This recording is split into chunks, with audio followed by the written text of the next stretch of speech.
You've been listening to the Pierre Governors on KCCR and on YouTube at KCCR Sports.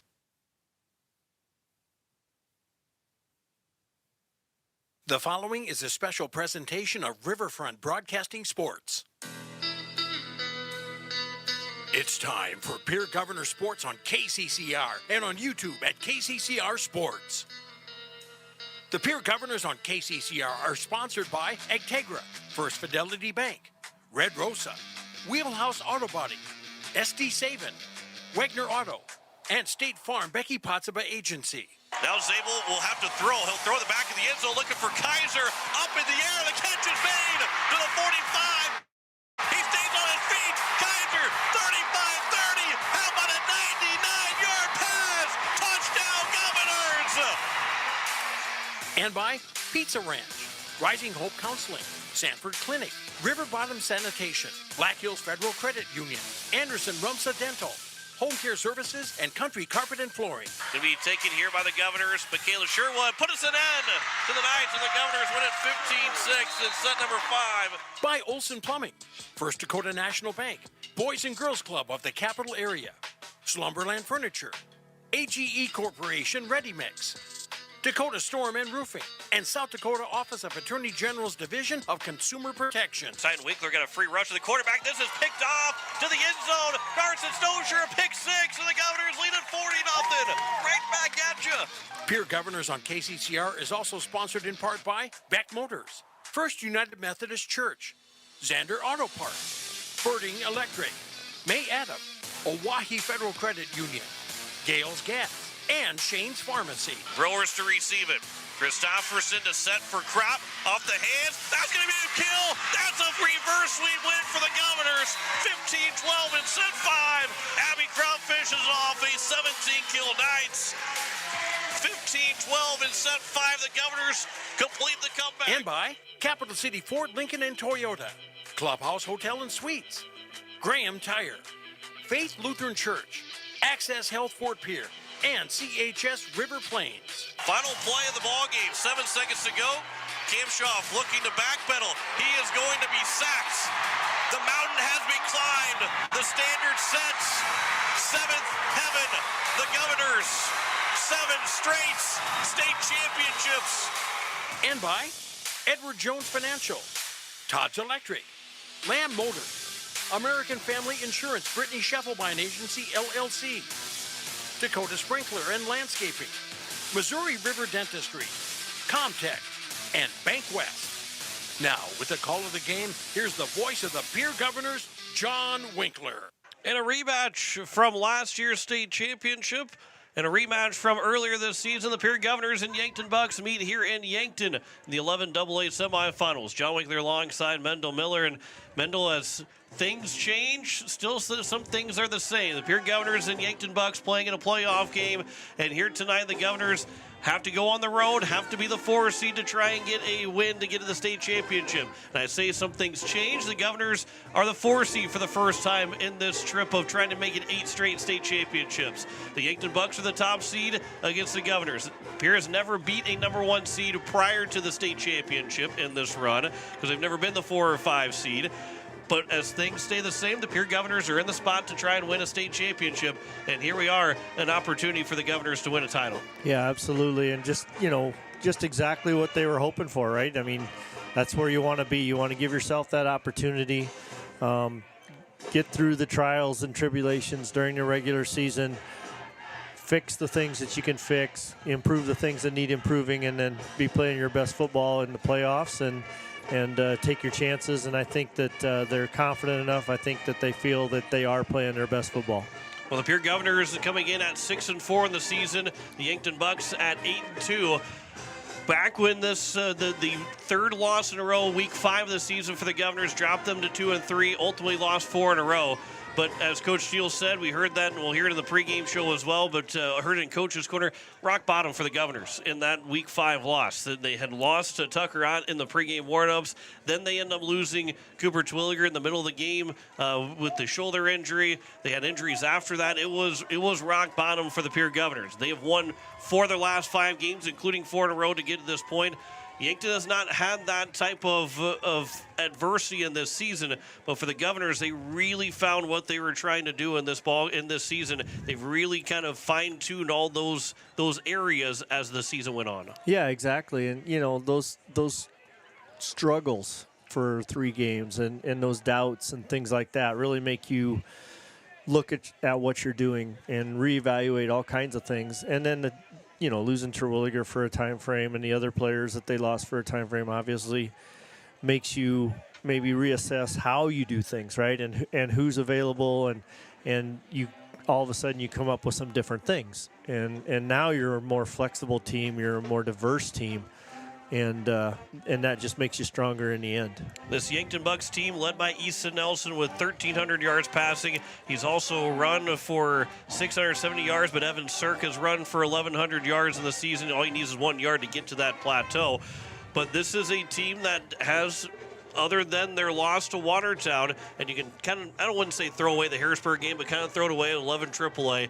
Watertown's their only blemish in 11 AA, and since that game, they've gotten better and better. And they're not a team that doesn't have to change. It didn't have to change as the year went on, but you got to expect this team has really fine-tuned everything that they want to do and are playing better than what they did in Week 5 when the Governors lost to them. Yeah, certainly. And, yeah, I think you have to throw out that Harrisburg team. I think that's a different level, not literally and figuratively. I don't think anybody in the AA class was going to stay with Harrisburg, so toss that one out. But I think Yankton's really excited. I think they get to host, and that's always cool. And what you want to do, you make Pierre travel and the long trip and things like that. And I think Yankton is going to be confident because, number one, you have the earlier win on the ledger. That can't be taken away from you. So your built-in confidence right there. And then just, Finally, we get a shot on our turf, and hopefully, from their side of things, I think they're thinking that'll make a difference. Well, 4 years ago, the Pierre Governors came down here in the semifinals. That was the last time they were on the road in a playoff game. They came down here after losing to Yankton here in Yankton earlier in the season by 35 points or by the running clock. They came back in the semifinals and got a win. That was Lincoln Keno sophomore year, McGuire Rasky senior year, that the Governors got better as the year went on. Now you're looking at Caleb Lounsbury, who's getting better as the quarterback. You have Carter Merrill that I wouldn't say came out of nowhere, but maybe to a lot of people came out of nowhere. This team has gotten better, and where, you don't have Lincoln Keno and McGuire Rasky, but you have those guys in the backfield of Caleb Lounsbury, Carter Merrill, and the receivers of Carter Shufflebine, George Stallion, your tight end, and Cooper Twilliger. These guys want to show how much better this team is and do what they did in 2020 to now win here in 2024. Yeah, absolutely. And, we'd probably have to go back and look. I don't remember specifically, but I don't think Merrill, he certainly wasn't playing a lot early in the year. He's come on late and things like that. And that's just one of those diverse weapons that Pierre found along the way, right? And that makes you better when you have to find a way to overcome those struggles. And certainly the people that are out there now, they want to show that they can do the same thing that the players in the past have done, and they're up to that legacy. Well, there are 6 games that are playing right now. 5 games started at 6 o'clock. 1 game got started at 6:30. Faulkton area, Del Rapids St. Mary just getting started about 10 minutes ago in the 9B semifinal, where it was Sully Buttes getting started at 6 o'clock against Canastota. Last check, it was 12-12 in the second quarter for that game between Sully Buttes and Canastota. We'll keep an eye on that game. And, of course, that's over on Country 95.3 and on YouTube at Country 95.3 Sports. Brandon Valley and Jefferson, Lincoln and Harrisburg, the 11 AAA games got underway. 11B winner and St. Thomas More got started at 6 o'clock, and Wall and Woolsey Wessington and 9A also got started at 6 o'clock. Watertown and Brookings, the other 11 AA matchup, getting started at 7 o'clock. We have 7:05 kickoff. We're going to be the last ones. We travel the farthest, and we're going to be the last ones to get going because Pierre Governors and Yankton Bucks, it's going to be a heck of a battle here tonight. We're going to hear from both coaches as we get set for our contest tonight between Pierre and Yankton in the 11 AA semifinals as the crowd continues to pour in. We're expecting a big crowd tonight. We're expecting a really fun football game on the field here in about half an hour. We will step aside. We'll come back in 3 minutes, and we'll start hearing from our coaches. We'll first hear from Coach Brady Booth of the Yankton Bucks, and then we'll also hear hear from Coach Steve Steele of the Pierre Governors. Back in 3 minutes here on KCCR and on YouTube at KCCR Sports. Comtech is a total technology solutions provider. Comtech is ready to get technology to work for you, not against you. Stop into Comtech to see our selection of TVs, home audio systems, computers, and security systems. They have brand names like Samsung, Bose, Sonos, and Lenovo, just to name a few. Comtech has what you're looking for in technology. Stop in at 1601 Lowell Avenue in Pierre or visit their website at comtechplus.com. Comtech, your trusted technology solutions provider.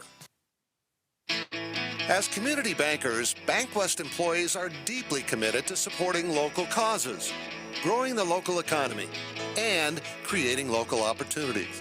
At a time when you can bank anywhere, we hope you choose BankWest. We're your financial partner for the long haul, helping you and your community achieve financial success. BankWest. Convenient, connected, committed. Member FDIC. Did you know it is important for your child to see the dentist at the time their first tooth erupt? A healthy smile begins at birth, and there are many variables, from healthy eating habits to good oral hygiene and routine dental care. Hi, I am Dr. Michelle Hofer. At Missouri River Dentistry, we enjoy working with people of all ages. Dentistry is our profession, but people are our focus. I invite families to come experience an office that uses the latest techniques and equipment to be sure you receive that healthy and happy smile. To schedule your appointments for your family, call us at 223-2021. Kids love us, parents trust us.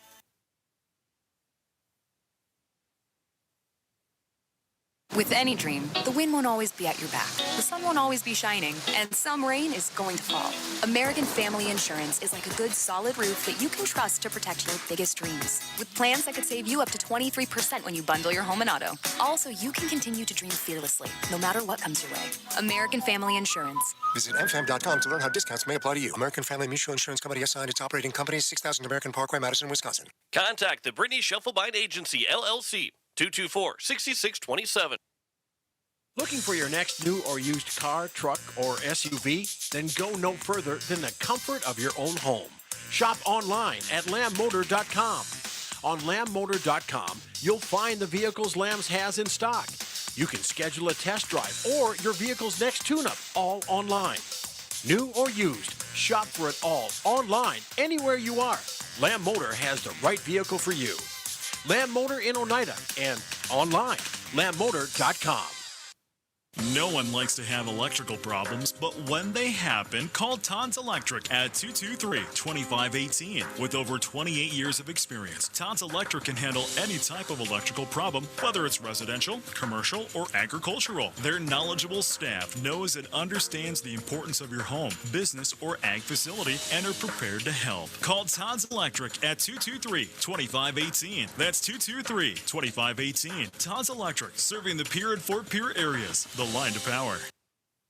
As we welcome you back to the pregame show here on KCCR and on YouTube at KCCR Sports. Join me as Coach Brady Muth of the Yankton Bucks as we get set for the 11AA semifinal between Pierre and Yankton. Should be a good one tonight here in Yankton. And Coach, it's been several weeks since we last talked, and this Yankton team got the win against Pierre 35-7 way back in the middle part of the season. Feels like a really long time ago. But before we start to kind of dive into Pierre and Yankton, let's go back to last week and your guys' win over Aberdeen Central, 28-6 that first round. What was the biggest takeaway? What was the best thing that you saw from this Yankton team to lead you into this week? Well, I think the first quarter started for us a lot in the same way that, our last game of the season against Mitchell started, and I think our guys got a little comfortable. And Aberdeen is a good quality opponent and very physical up front. And the game just got tough. And the takeaway I got from that is our kids weathered the storm. You had a team that is playing for their life in Aberdeen, and they want to keep playing football, and we needed to be motivated just as much. And it took us a while, but we got it figured out, and that's what I was proud of our guys about. And you get to be at home again this coming Friday or tonight against Pierre and get a chance to be in that number one seed and being able to host your way through the first two rounds of the playoffs. What's the biggest and we're no strangers to seeing a good Yankton crowd and a hectic Yankton crowd. What's the best thing about having that home field advantage coming up tonight? Having that Yankton fan base behind you. I think the number one thing is just routine. Our guys can just have a normal day and proceed as normal. You don't have to worry about a bus and all the things that go into that. But on top of that, our community does such a great job of supporting us, as does Pierce too. And so, if the more we can be around them and feed off of that energy, it's definitely a goal of ours when we start off the season. And so to have home field advantage, allows us to check off a couple boxes there. But the big thing is it allows us to play in front of our home crowd and have that energy. Let's dive into both these teams here. Let's first talk about the Pierre Governors and your perspective over the last 5 weeks or so since that game that you guys played against Pierre. What have you noticed on film that has been different, better, something that kind of has changed since you guys saw them in midway point of the season? Well, Coach Steele going into this season, I think Pierre had a lot of unknowns, just like, a lot of people around the state. And it took a while to kind of get the players that they wanted playing in the roles that they wanted to play in. And at this point in the season, they've got that out and everybody has settled in. What you see is a much more confident Pierre team where guys are playing fast and they know exactly what they're supposed to do. And they're a dominant force on offense and defense and in special teams just like normal. And then for the Pierce side of things, what can we expect? Maybe Yankton to be a little bit different, if really at all, more, or is it more shored up everything that we kind of saw the first time we saw the Yankton Bucks? Yeah, I would say that's probably more accurate. We were a little dinged up going into that first game, and so everybody is healthy. And like I said, we've got everybody back. And the thing that we've done is we've just kind of polished and fine-tuned things a little bit, the same way Pierre has. You get to this point in the season and practices get a little bit quicker, and that's when things get real interesting, is because you've got players that are taking ownership over the nuances of what they're doing on the field. And so, we've progressed through the season. I'm really happy with where our guys are at, and they're ready for this. And this is a fun matchup. Pierre and Yankton always is a fun matchup, regardless regular season, postseason, wherever it falls at the year. It's always a fun matchup. I think I talked with Coach Steele about this on Coach's Corner on Wednesday about the start of this game, because of all the significance of what Pierre has done and what Yankton has done this past season against Pierre. In your mind too, how key is it for either Yankton to have the lead or at least be, and not go down to this Pierre Governor team for the confidence level of your team, or to create the doubt on the Governor's side having a lead early on? Well, I mean, I think playing from the front is something that both teams would like to do, and making sure to get out to a quick start. But this is the playoffs, and I really think the team that's going to have the success is the one that weathers the storm the best. And so speaking to that point, how do you handle if you stub your toe, if things go sideways a little bit? That'll be the story of the game, how teams handle adversity. And I think, I can tell you from our point of view that our guys are living in the present.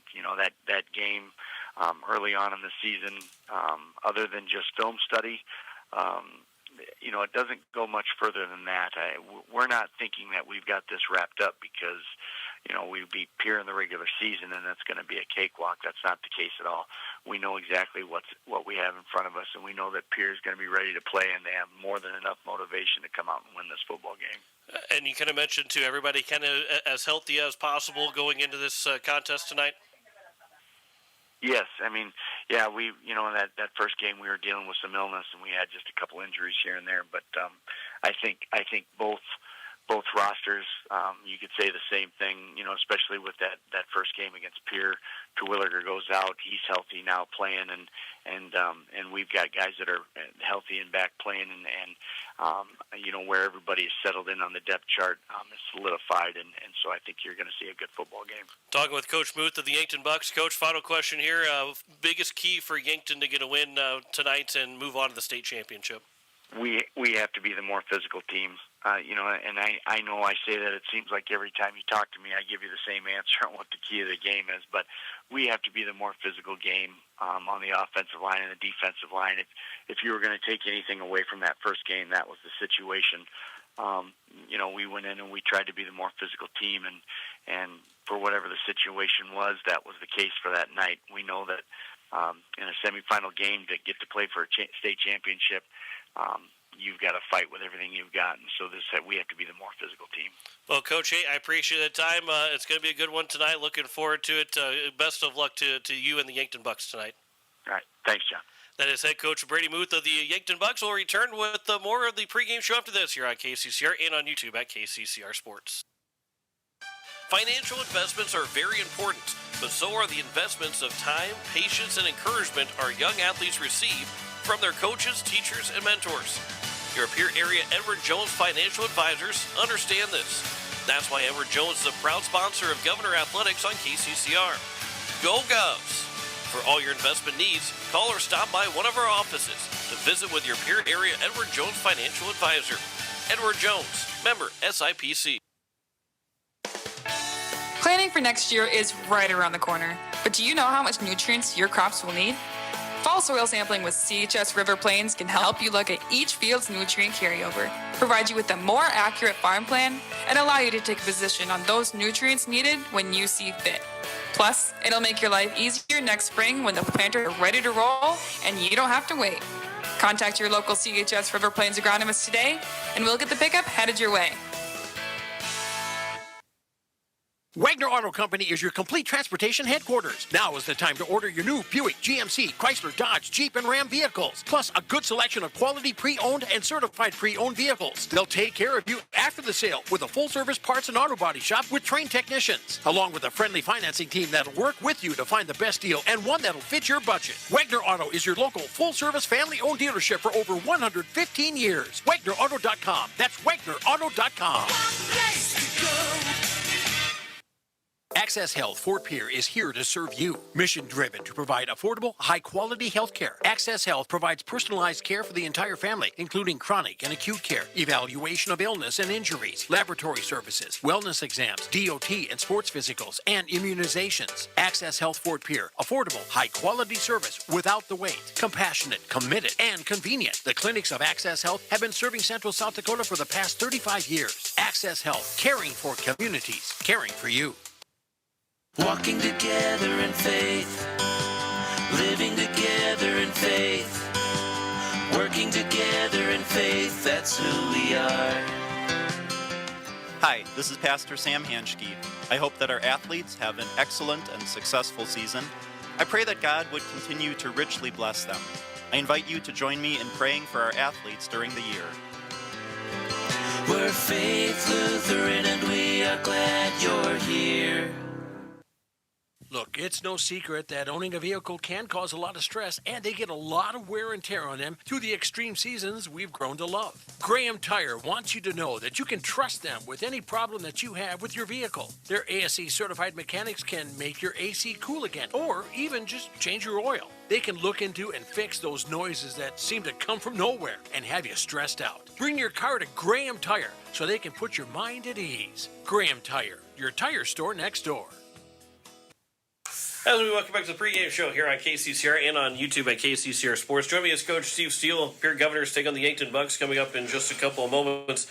And Coach, 11 AA semifinal, here again, a chance to be on the road and try and go for that upset. A lot of excitement, obviously, in 11 AA semifinal, in any semifinal game, but a lot of excitement going into tonight. Yeah, I mean, really proud of our guys. Again, there's been a long, grueling season, a lot of adversity. So to push through to get to this point where we're one game away from the Dakota Dome again, very, very proud moment for this team. I'm really excited for the opportunity to get out here and hopefully earn another week. You know, the first time these two teams met in Pierre, midway point of the season, a 35-7 win for Yankton.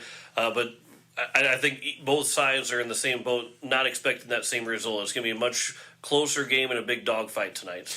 Yeah, that's the hope. We feel like we've improved quite a bit throughout the season. We feel like, quite honestly, we're a different football team right now. We're just hoping that we've improved enough to hopefully go and find a way to pull off the upset here tonight. What's the biggest change and the biggest difference for this Governor team that you've seen over the last couple of weeks to get to this spot from when you guys first played Yankton? Offensively, I really think it's our offensive line's really come together. Carter Merrill's done an outstanding job in the backfield. and we found the way to run the football successfully. Caleb's done a great job taking care of the football.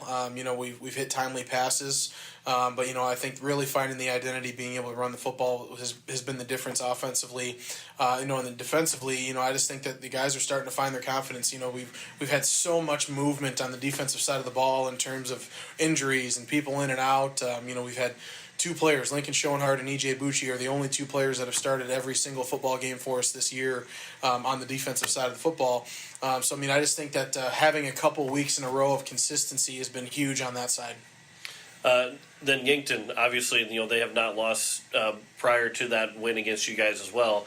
What has stood out that maybe is a little bit different for the Yankton Bucks, or maybe it's more the same from Yankton? Yeah, it's a lot more the same. They look 6 to 7 weeks better. They're faster. They're crisper with their operation. Everything. This timing looks really, really good right now. But they don't have a ton differently. I think if anything, they are committing a little bit more to stopping the run, which would make sense, especially tonight with us. But defensively, they look similar. Other than that, really trusting their DBs and a little bit more man coverage. And then offensively, again, it's very similar. They play fast. They spread the ball around. And at the end of the day, if they can run the ball on you, it's going to be tough.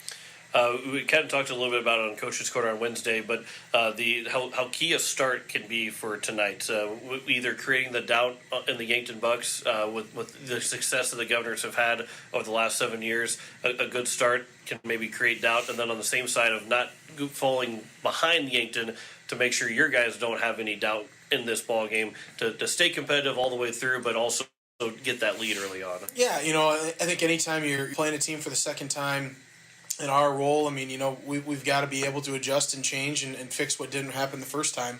And on the other side, they don't want it to be close because they know as it gets closer throughout the game, the belief will grow with our guys and the doubt will creep in over there. So, if we can get ahead earlier, hopefully that changes their game plan a little bit. And, if we're a dogfight late in the game, hopefully that playoff and championship experience comes into play.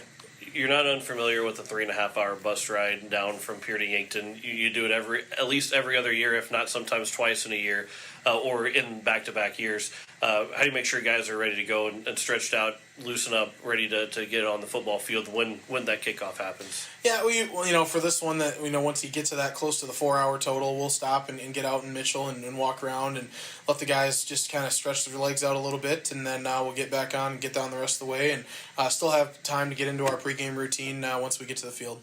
And then overall for tonight, biggest key for the Governors to get a win, get back to Dakota Dome. Yeah, the biggest thing is just going to be mistake-free football. We've got to control the line of scrimmage on offense, be able to run the ball, hit some timely passes. Defensively, we've got to be able to handle their pace. If we can handle their pace, get our substitutions and our calls in accordingly, then you never know. We could be down there again next week. Well, Coach, I appreciate the time as always. Looking forward to tonight. Good luck tonight. We'll talk to you in the postgame. Thanks, John. That's head coach Steve Steele, the Pierre Governors, back with more of the pregame show next year on KCCR and on YouTube at KCCR Sports. The Clubhouse Hotel and Suites has Midwestern charm and unprecedented attention to detail that provides the perfect getaway. The Clubhouse Hotel and Suites provides a complimentary deluxe continental breakfast featuring hot waffles, biscuits, and gravy. They also have an indoor children's water playland, whirlpool and fitness center, and a beautiful backyard patio with seasonal fire pits. Everyone deserves a night away. Call 605-494-2582 to make your reservation today. The Clubhouse Hotel and Suites. Experience luxury in the heart of South Dakota. Rev up your drive with Capital City Ford in Pierre. Dive into our impressive lineup of Ford vehicles, from sleek sedans to robust trucks. At Capital City Ford, we're not just about selling cars, we're about crafting exceptional experiences. Our knowledgeable staff is here to assist you in finding the perfect Ford that suits your lifestyle and budget. Visit us today and let us evaluate your driving experience with Capital City Ford. At Shane's Pharmacy, your health care is important, and Shane wants to be the pharmacist to take care of you. Shane's Pharmacy will make sure your prescriptions are filled in a timely manner, they will answer your questions, and they will even deliver to your home or office. Call 223-9200. Shane's Pharmacy, the pharmacy you know and trust. The number again is 223-9200. Shane's Pharmacy in Fort Pierre, proud to support high school athletics.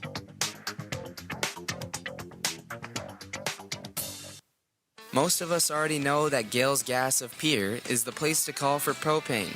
They offer an automatic fill plan so you never have to worry about running out of propane. They accept debit and credit payments or a budget payment plan to spread out the cost throughout the year so you never have surprises when you get your bill. For delivery, convenience, and great customer service, call Gales Gas at 224-5518. That's Gales Gas at 224-5518. People helping people. Have you ever wondered what the benefits are of becoming a Owyhee Federal Credit Union member? At Owyhee Federal Credit Union, we reinvest profits in you. We do this in the form of lower interest rates, higher dividends, and low to no fees. So come check us out or come in at 221 East Pleasant Drive in Pierre, because at Owyhee Federal Credit Union, we treat our members like they own the place because, well, they do. Owyhee Federal Credit Union. The lawyers at the May Adam Law Firm in Pierre know how important your families are to you. If you've been putting off getting your affairs in order, know that the May Adam Law Firm is available to counsel you through your questions and help you get the documents in place so that you've made your loved ones secure. Call them at 224-8803 and they can chat with you about how to document your concerns and care for your family. We're all in this together, and the May Adam Law Firm is ready and able to help. Ferding Electric and their team of electricians have been serving the electrical needs of Central South Dakota for over 60 years. For fast, dependable service, call Ferding Electric. For free estimates, commercial, residential, and farm wiring, you'll find a large selection of light bulbs, including the hard-to-find fluorescent bulbs. Ferding Electric at 2903 East Elizabeth Street in Pierre. They'll do the job right the first time. Call 605-224-8684. Ferding Electric, 605-224-8684. When you're in the need for high-quality replacement auto parts, look no further than Zander Auto Parts and Machine Shop in Pierre. Zander's has been servicing the capital city area for over 40 years. Their professional parts techs can get you the parts you need and get you back on the road. Stop by Zander Auto Parts and Machine Shop at 500 West Sioux Avenue in Pierre or call 224-9221. Zander's, your locally owned independent auto parts store, 500 West Sioux in Pierre. Go Govs! As we welcome you back, we are getting set for a kickoff between the Pierre Governors and the Yankton Bucks. You're listening to KCCR Pierre Riverfront Broadcasting Station. John Winkler alongside Mendel Miller. Eliza Mayer is back at the station as we are set for 11 AA football. They're introducing the starting lineups for the Pierre Governors, the defensive starters, and the Yankton Bucks with the offense. Let's go through the starters first for that defense for the Pierre Governors. Ty Michael, Baxter Shrepp, and Jacob Mickinen are the three defensive linemen. The outside linebackers, Lincoln Schoenhard and Elijah Bucci. The middle linebackers, Trevor Rounds and Max Hunsley. The two corners are Carson Stosher, the freshman Porter Hunsley. The sophomore Sutton Suddenshine, the free safety, and George Staley is the strong safety. Offensively for the Governors, that offensive line, starting with the tackle, is Ty Michael, Zayden Rouse, the outside guard, Jacob Mickinen is the inside guard. The center is Bryson Wallman, the sophomore, and the nub guard is Max Bogenhagen. The two receivers, George Staley and Carter Shufflebein, along with the two tight ends, Coulter Babcock and Cooper Twilliger. So Coulter Babcock back in the starting lineup, but as a tight end. And then the tailback is Carter Merrill, and the quarterback, Caleb Lousbury. For the Yankton Bucks, their defense, their front line is the defensive tackle of Riker Frang, the nose tackle of Derek Beal, and the two defensive ends, Edley Amaro Jr. and Easton Feeser. The inside linebackers are Bryce Krall and Matthew Sheldon. They go with four defensive backs as well, the Miles Drotsman and Bodie Thurman, as well as also Carson Ness and Akil Hazelhorse will be the two safeties, and the rover is Matt Grotenhouse. The offensive line for the Yankton Bucks, Mark Cottle's the center. The left tackle is Austin Conway. The left guard is Derek Beal. The right guard is Peyton Eustace, and the right tackle is Lucas Cordell. The halfback is Bryce Krall, and the running back is Evan Sirk. The two receivers are Cohen Zarbach and Carson Ness, with the slot receiver Connor Slava, and the quarterback Easton Nelson for this Yankton Bucks team. So that is what we have for the starting lineup for both these teams. The just about set for the coin toss and just about set for kickoff between the Pierre Governors and the Yankton Bucks. Mendel, should be a good one tonight. This is two good teams, two high quality and rich history teams playing 11 AA football on a Friday night in November. it happens more often than not, and we'll see if the Governors, as they've won more often than not in November, continue to do that here tonight. Yeah, absolutely. We got, a really good crowd both sides of the field. Pierre always travels well, and Yankton's filled it up tonight. So a lot of excitement. I think everybody feels that the eyes of the state are on the southeast corner and on this game for sure. So a lot of excitement here. It's November football. It's a trip to the Dome on the line. Couldn't ask for much more. And we should know all the finals by the time that we're done tonight. We're getting started 5 minutes later than everybody else, and so we should have all final scores by the time we're done. And especially at halftime, we might have some final scores as well. As they're doing the coin toss right now, we'll send it down to the field. What is the call? Heads is the call.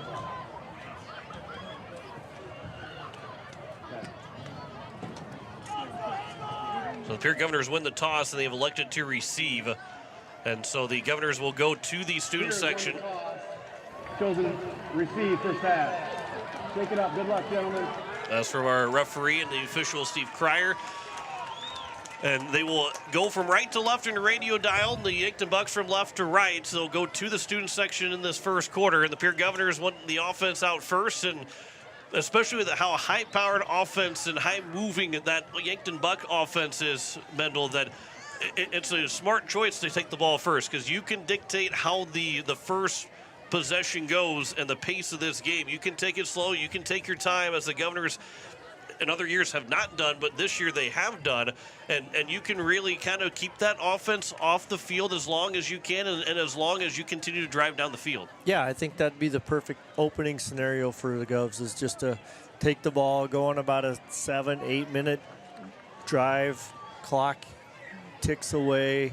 You move steadily down the field, put it in the end zone. Yankton, even though they've not had the ball and it's only one possession in the game, they're looking up at the clock. First quarter's almost over and we're down already. That's the dream scenario for the Govs. So here it is, a chance for the state championship. Winner goes to the Dakota Dome, not too far away from here, just right down the road from Yankton. Can the Governors get to that home away from home and get back to the Dakota Dome for an 8th straight trip? Will the Yankton Bucks finally be the team to knock them off for the first time in 8 years? Liam Villanueva has got it teed up. We're ready to go. And we are underway here in the 11AA semifinal. It will go to the right side of the field, far side. George Staley will take it around the 15. He gets going through the middle of the field, cutting through the hole of the defense, and will get out to the 41-42 yard line. And a great return for George Staley to get the Governors in great field position to start the ball game. Yeah, absolutely. Again, just the way you want to start it out, right? He hits kind of into the pack there and pops out the other side of it with some momentum, and just got tripped up there, or he was looking to go the distance. Carter Merrill in the backfield, 675 yards on 139 carries, almost 5 yards per carry. And he is the man in the backfield. We expect him to get the ball first. They will hand it off right side to Merrill. He's going to be met at that line of scrimmage, trying to push his way forward. And it'll be a gain of maybe a yard for Merrill on that first down run. And the Yankton Buck defensive line, they don't give up a whole lot of yards throughout the ball game. And you've got to be really good. That offensive line was really good against Spearfish. They have to be even better tonight against Yankton. Yeah, exactly. Yankton, as their coach said, they want to be physical. They want to be strong on both lines, control tempo that way, and certainly a good start for them. So now here, Lounsbury drops back to pass, looking over the middle of the field. He's got a man shuffle by. Catch is made. 20, 15, 10, 5. Touchdown, Governors. 49 seconds into the game.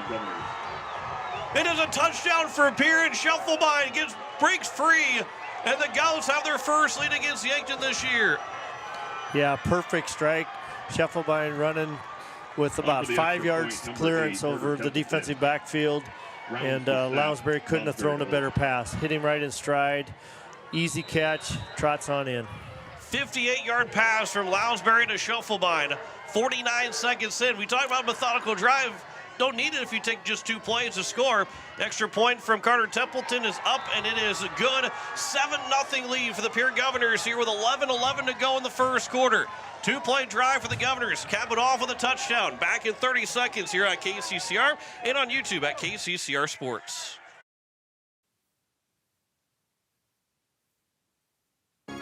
Hello, I'm Pastor Jeff Lathrop of Pierre First United Methodist Church, and I'd like to invite you to join us in person for worship on Sunday mornings at 8:30 a.m.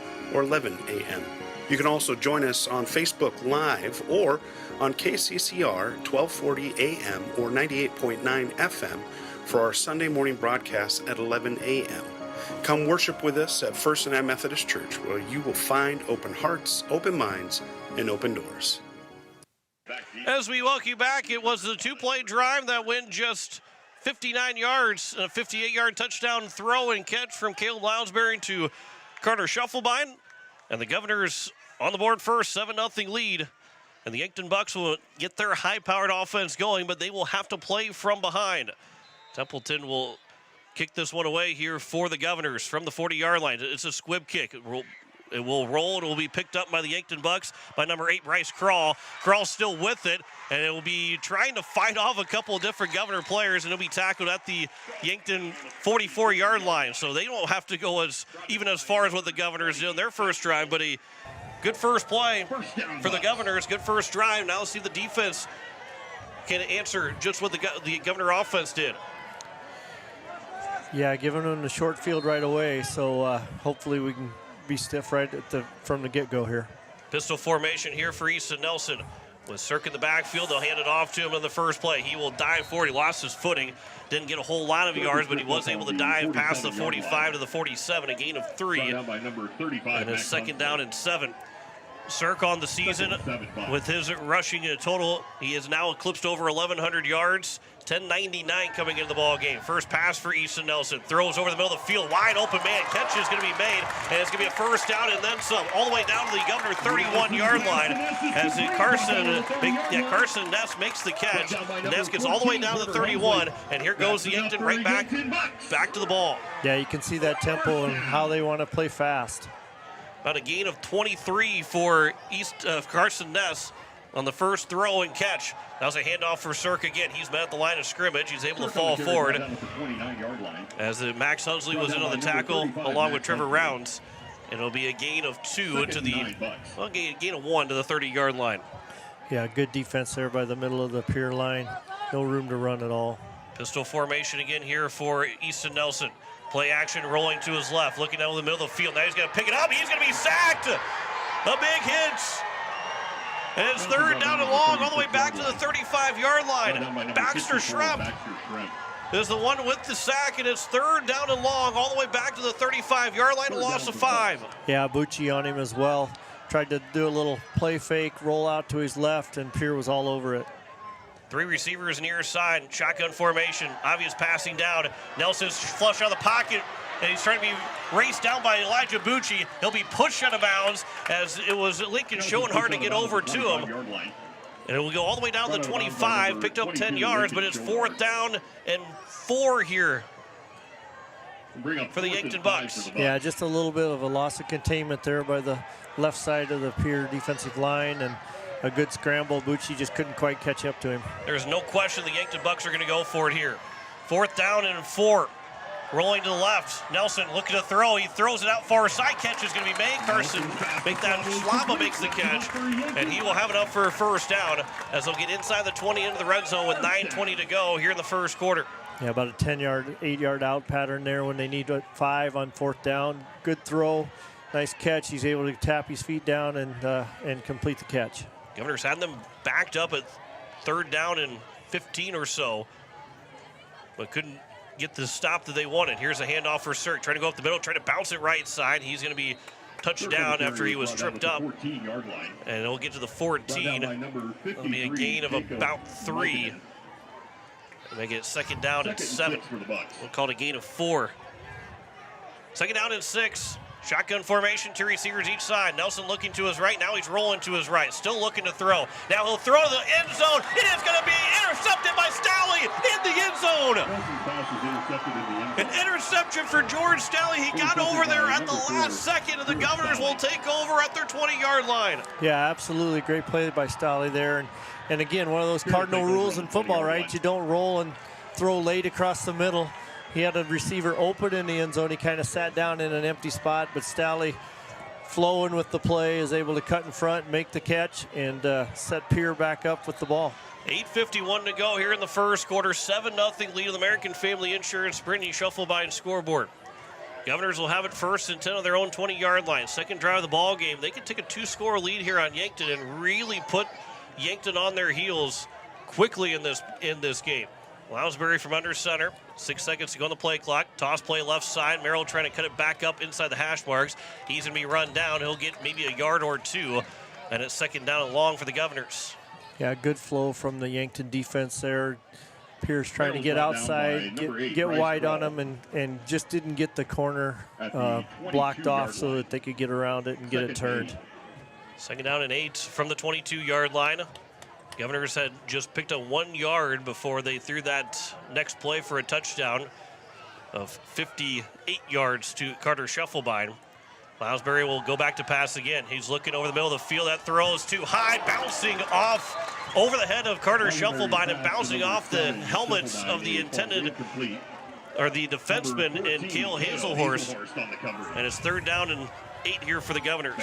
Yeah, probably a little bit lucky to get that one back. It looked like he had him open. It was just the throw was a little bit behind him. Didn't have the air under it that the first one did. And then Hazelhorst is 6'4" safety, so it's pretty hard to get it over him, and but easier to get it over Stalley. So now it'll be 3 receivers far side, empty backfield here for Lounsbury.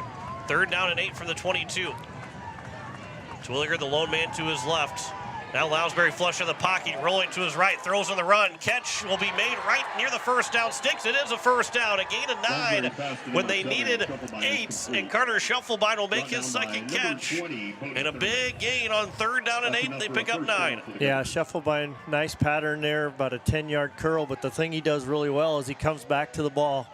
And he was able to get past the sticks before he turned it in, but then comes back to the ball and protects his quarterback and makes a catch. 7:45 to go here in the first quarter. 7-0 lead for the Governors on the American Family Insurance Brittany Shufflebine scoreboard. 2 receivers here near side. Handoff from Merrill, right side of the field, far side, that shorter side of the field, and Merrill will pick up a good 4 or 5 yards, and it'll be, but there's a flag down in the backfield, which is not the sign that the Governors would like to have. No, certainly an off-tackle play to the right.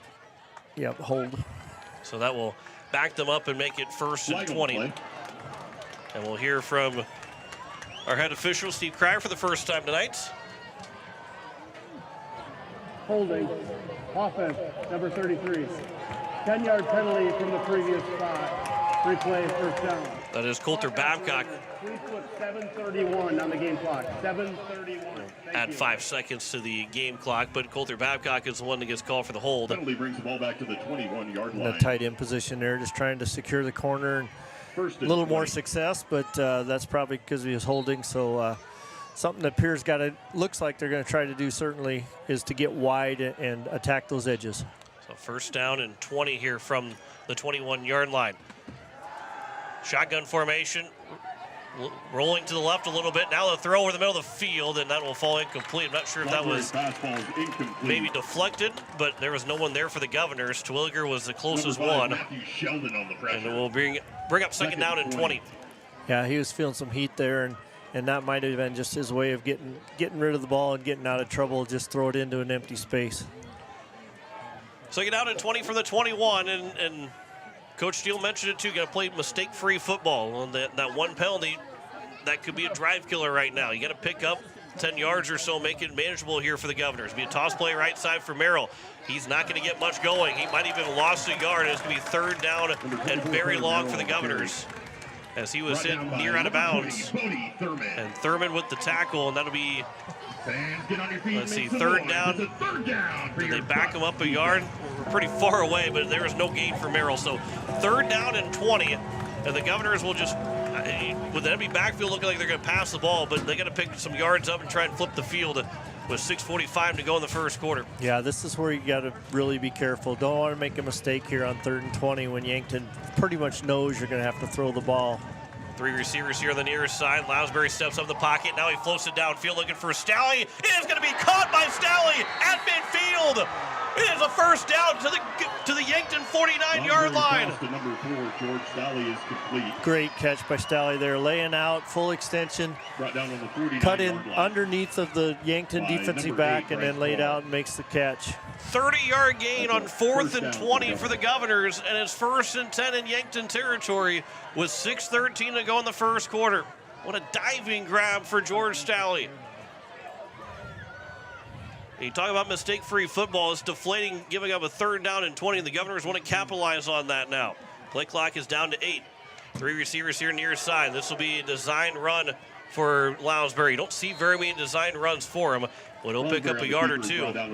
Usually those design runs are for big number 1 and the 18-wheeler, but it'll be a gain of 2 for Lounsbury. Yeah, I think, Pierre coaching staff going empty like that, figured Yankton definitely be playing pass. As you said, that Lounsbury not running very much, tried to catch him off guard, but it's tough running on the left side of the Yankton defense. 2 receivers here on the near side, and we get a false start or an encroachment. It will be an encroachment against Yankton. Yeah, the left end there, Amaro just got caught leaning a little bit, didn't cross the line by much, but just enough to draw the flag. So now it's 2nd down and 3 instead of a 2nd and 8. Penalty brings the ball to the 42-yard line. So we got to get to the Yankton 39-yard line.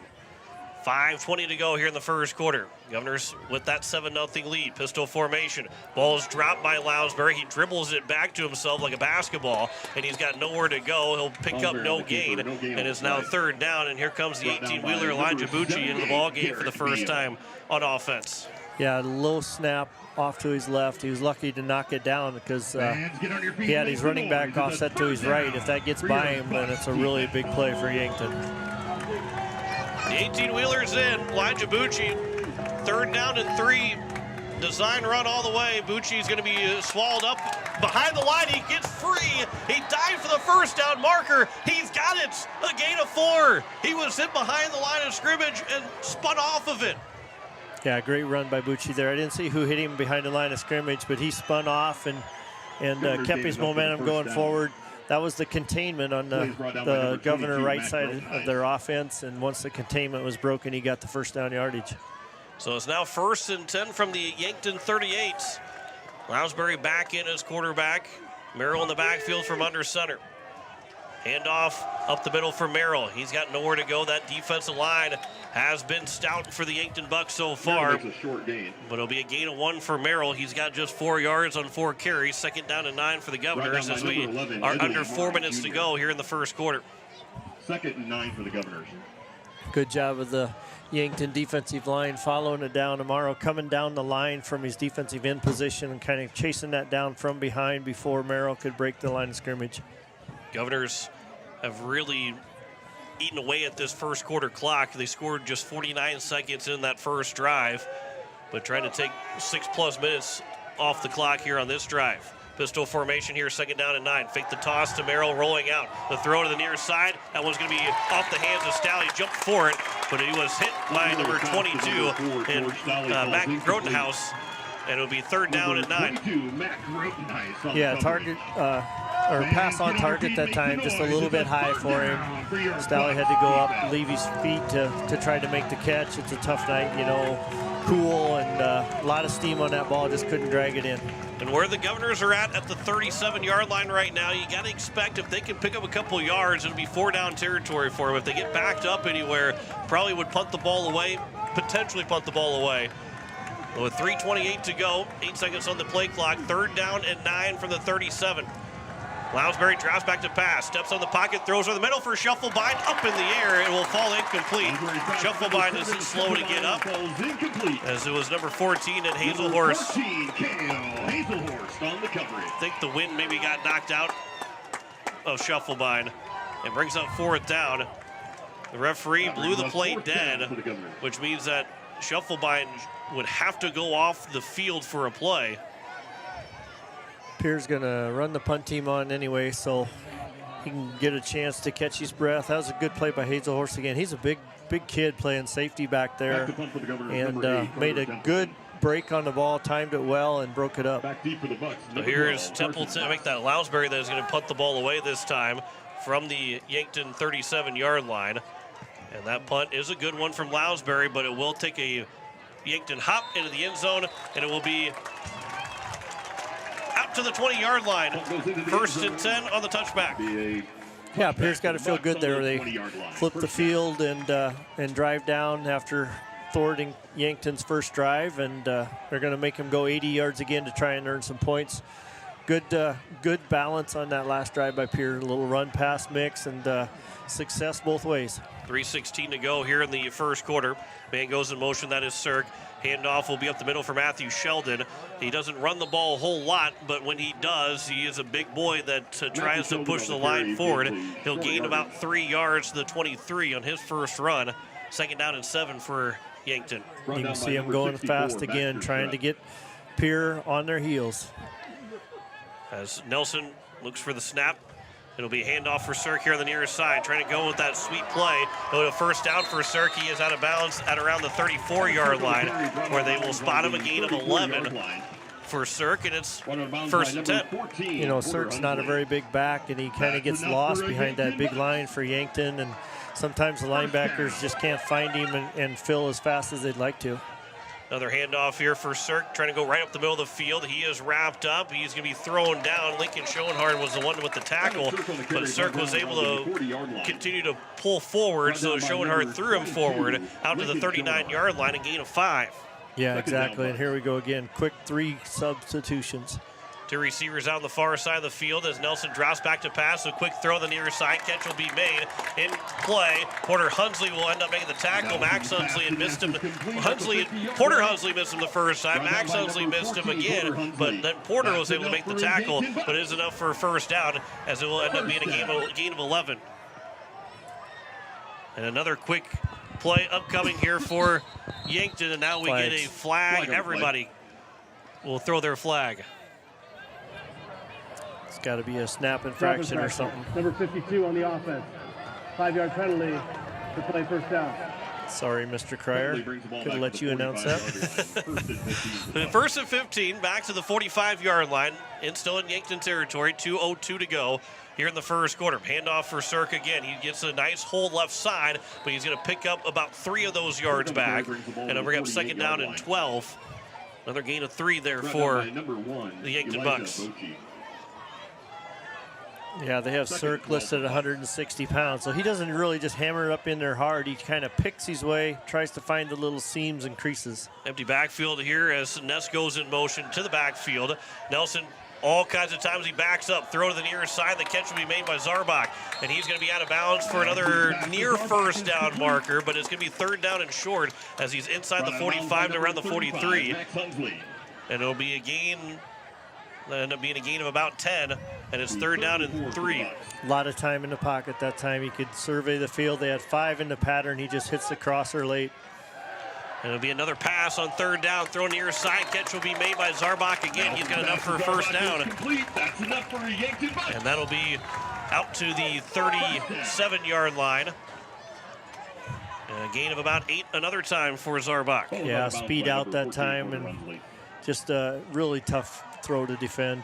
1:24 to go here in the first quarter. Sirk, right side. He's going to try and bust it out to the right side, being chased down by Carson Stosher. And it'll be near a first down marker. I believe it is going to be another first down. And it'll be a gain of about 13 for Evan Sirk.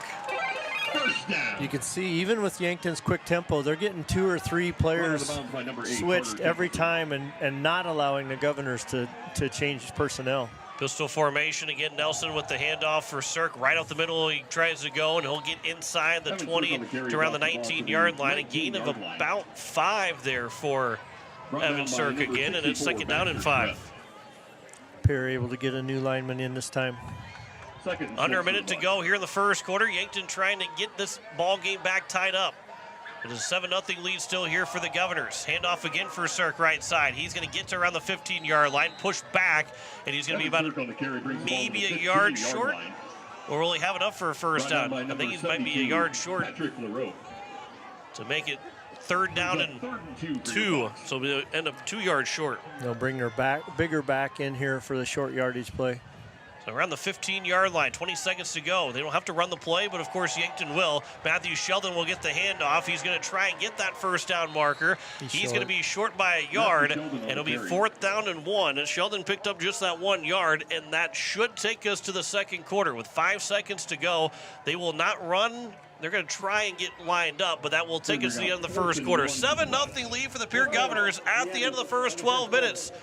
Governors on top of Yankton here at the 11 AA semifinals, 7-0. Back in a minute on KCCR and on YouTube on KCCR Sports. For an exhilarating fall season with Beck Motor Company, your local Chevy dealer and proud supporters of sports in our community. Whether you're hitting the field or hitting the road, trust Chevy's lineup of dependable vehicles to take you there in style. We are here for all your automotive needs. Stop by our showroom at 1905 North Garfield and Pierre, or explore our inventory online at www.beck-motors.com. Proudly serving our community for 55 years. Beck Motor Company, Pierre, 605-224-5912.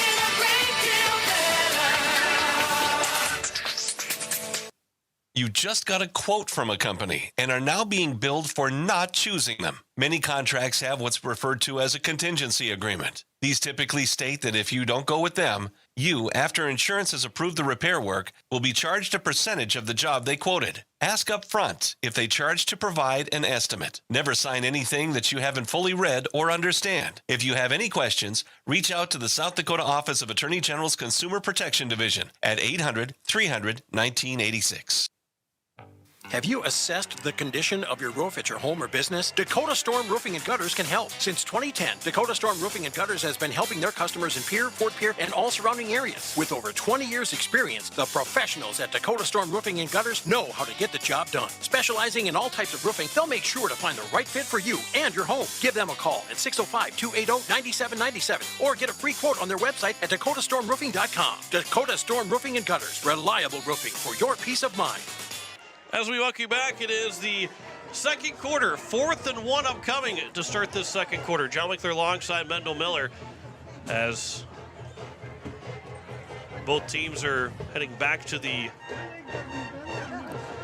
heading back over to the sideline right now. I think maybe now they're ready to go. Yeah, they're an extended break for the other media that are here. All eyes on Southeast South Dakota. Well, now both teams will come back out. 4th and 1 from the Governor 14-yard line.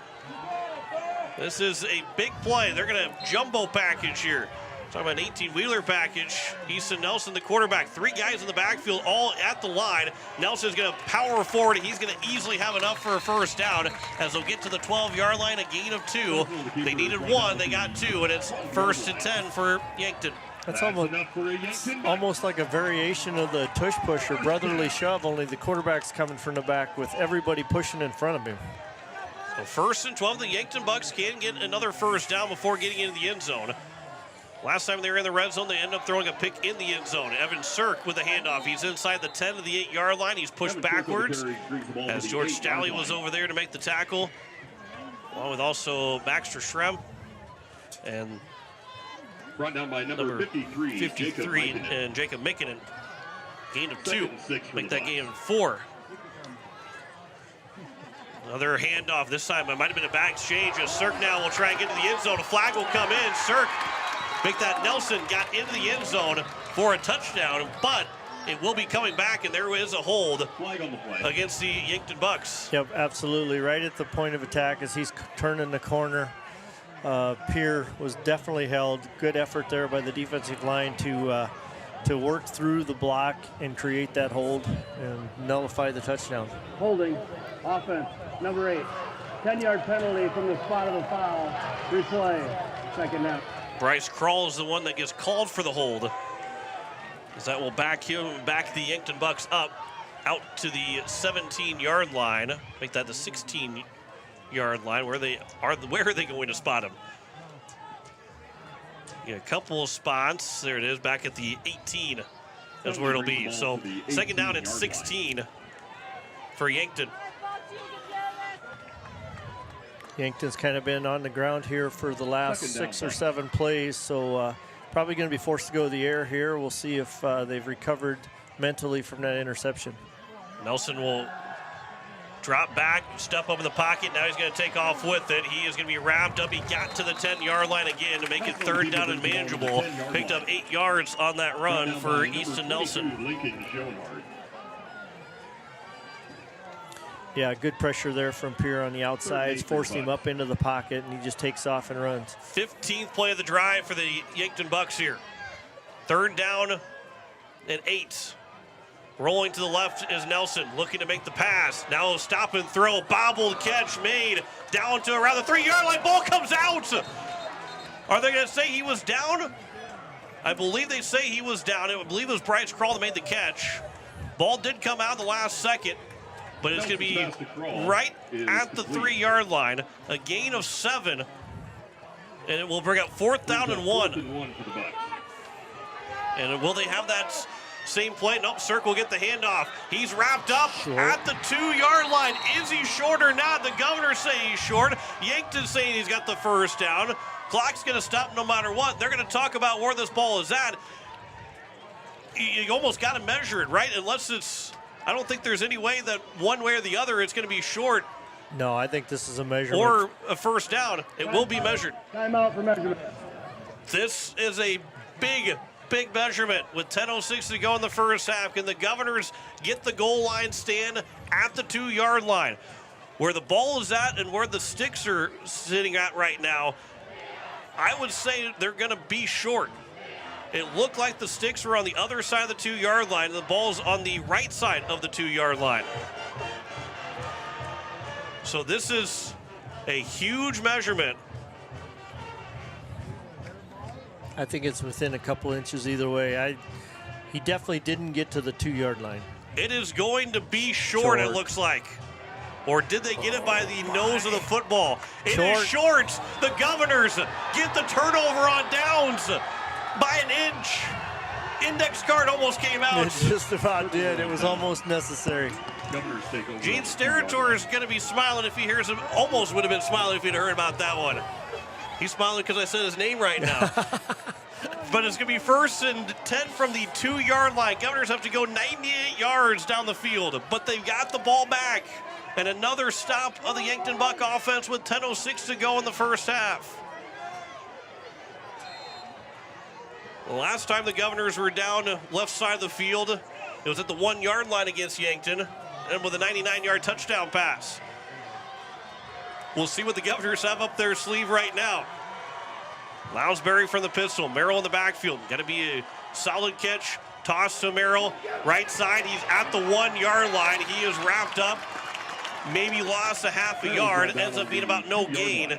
And it's 2nd down and 10 from the 2. Yeah, good effort there by Merrill to get out of the end zone. He was first contacted. He was right on the goal line. He was able to fight through that and make sure he got out of the end zone. Well, the Governors have to, if they're not going to get a first down, they have to at least probably get past the 5-yard line. You don't want to be backed up in your end zone if you're putting the football away. Last time that happened was against Watertown. He got blocked for a touchdown.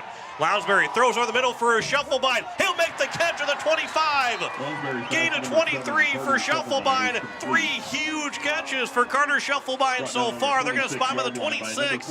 A gain of 24. Really nice throw there again. It's the post pattern, which is the first touchdown was a post, and this one is a post. Just cutting in front of the Yankton safety and making the catch and holding on after he got hit pretty good. 91 yards receiving on 3 catches for Carter Shufflebine in that big touchdown.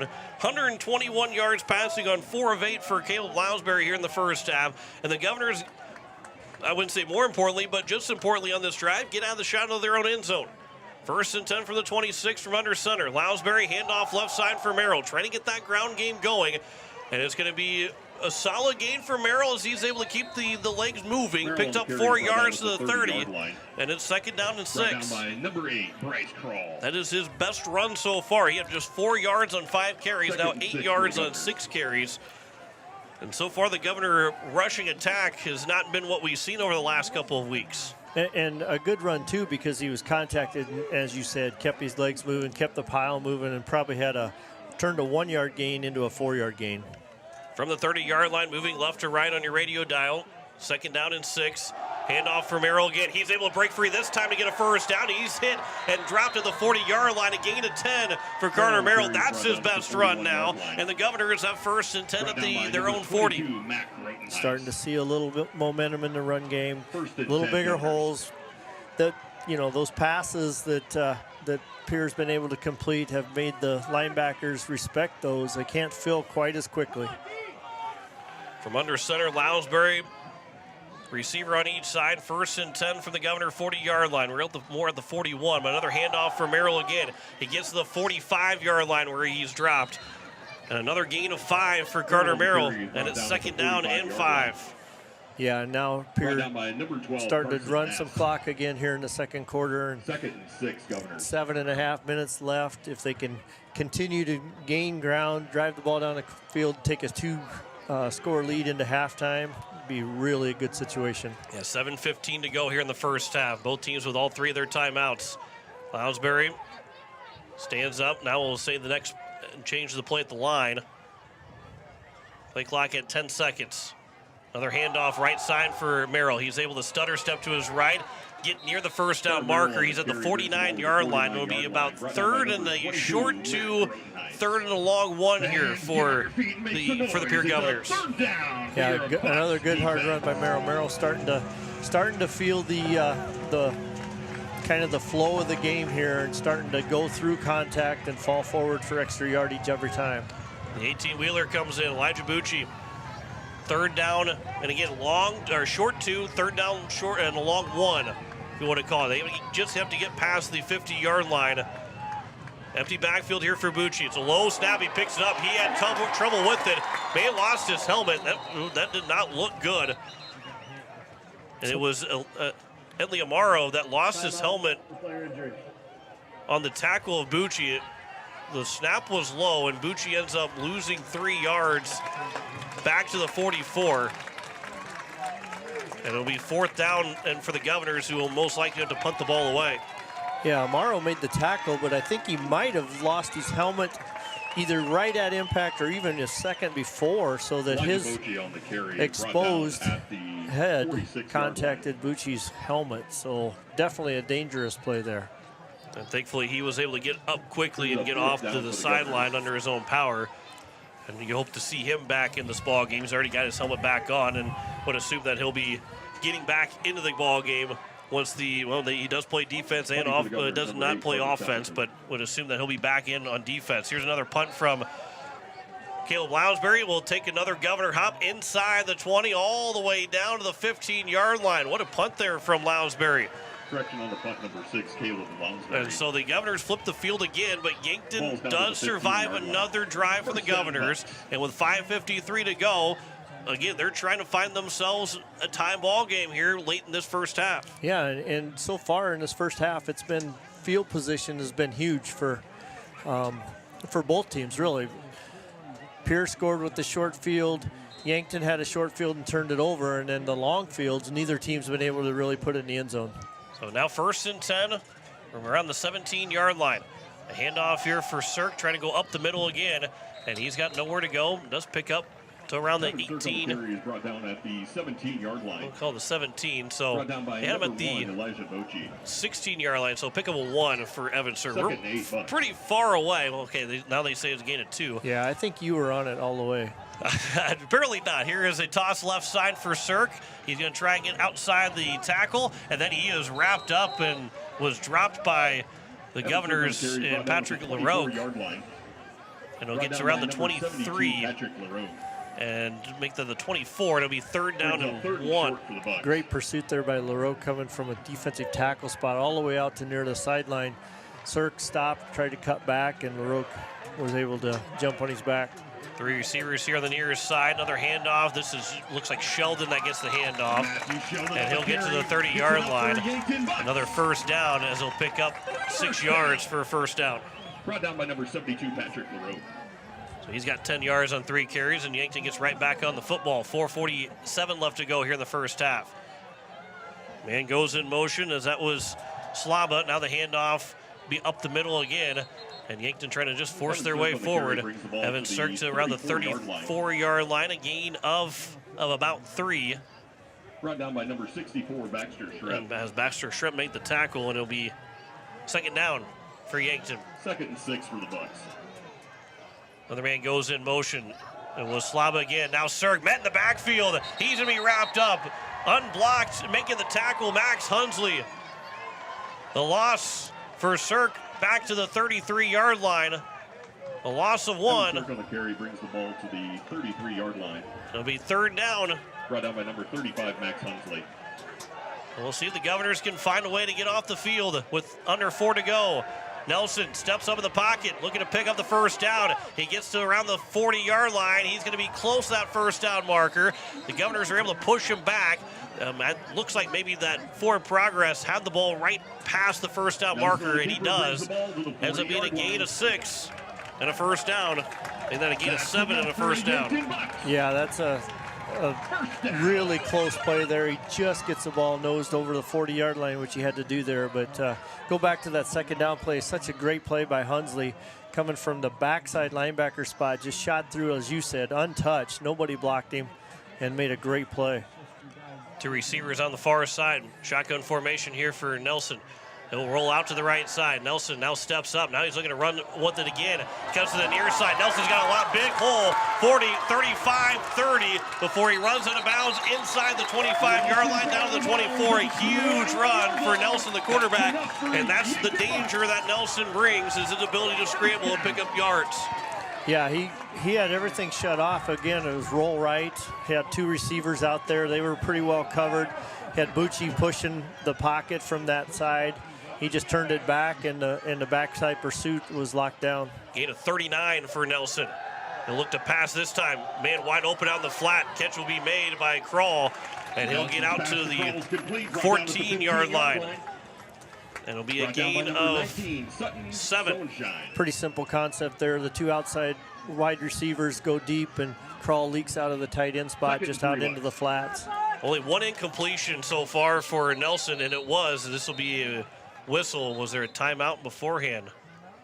I think he's sending somebody off for head contact. He wants somebody to take a look at one of the Yankton players. Number 0's got to go. So number 0's got to go. Okay, he's got to go. Owen Eisness was the one that has to come off the field. The linesman over there was the one that sent him off, and he put his hand up to his head. So I think he maybe saw something that gave him some impression that he might have had his bell rung a little bit. So now second down 3, and now we're going to get a late man on here for Yankton. Get them their 11th guy on the field. This will be from the shotgun. Nelson looking to pass, stepping up in the pocket, looking to run with it. He's going to be wrapped up. Another loss. Elijah Bucci, and a flag will not come out. Bucci with the 2-point takedown, the suplex WWE style, and it'll go back to the 16-yard line. Everybody on the Yankton side won the flag against Bucci. Obviously, we are located on the Yankton side, so everybody could hear the crowd's reaction to that. He didn't really slam him down. He kind of rolled him down, like you said, kind of a takedown wrestling type move. So that's probably what saved the flag. Under 2 minutes to go here in the first half. Third down, and they got to get to the 11-yard line from the 16. 3rd and 5. Slava goes in motion near side. Nelson rolling. He'll look to pass. Throw, the catch is made. Out to the 10-yard line, right for a first down, as a catch was made by number 3 in Easton Feeser.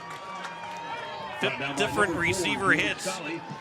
It'll be a gain of 6 and a first down. And it'll be 1st and goal. Yeah, I thought he was going to Ness on the out, and then almost like Yankton intercepted their own pass. Sirk, handoff. He stutter steps to the line. Got to the 5 to the 4-yard line. A gain of 6 for Evan Sirk. Once again, just picking. He's got really quick feet.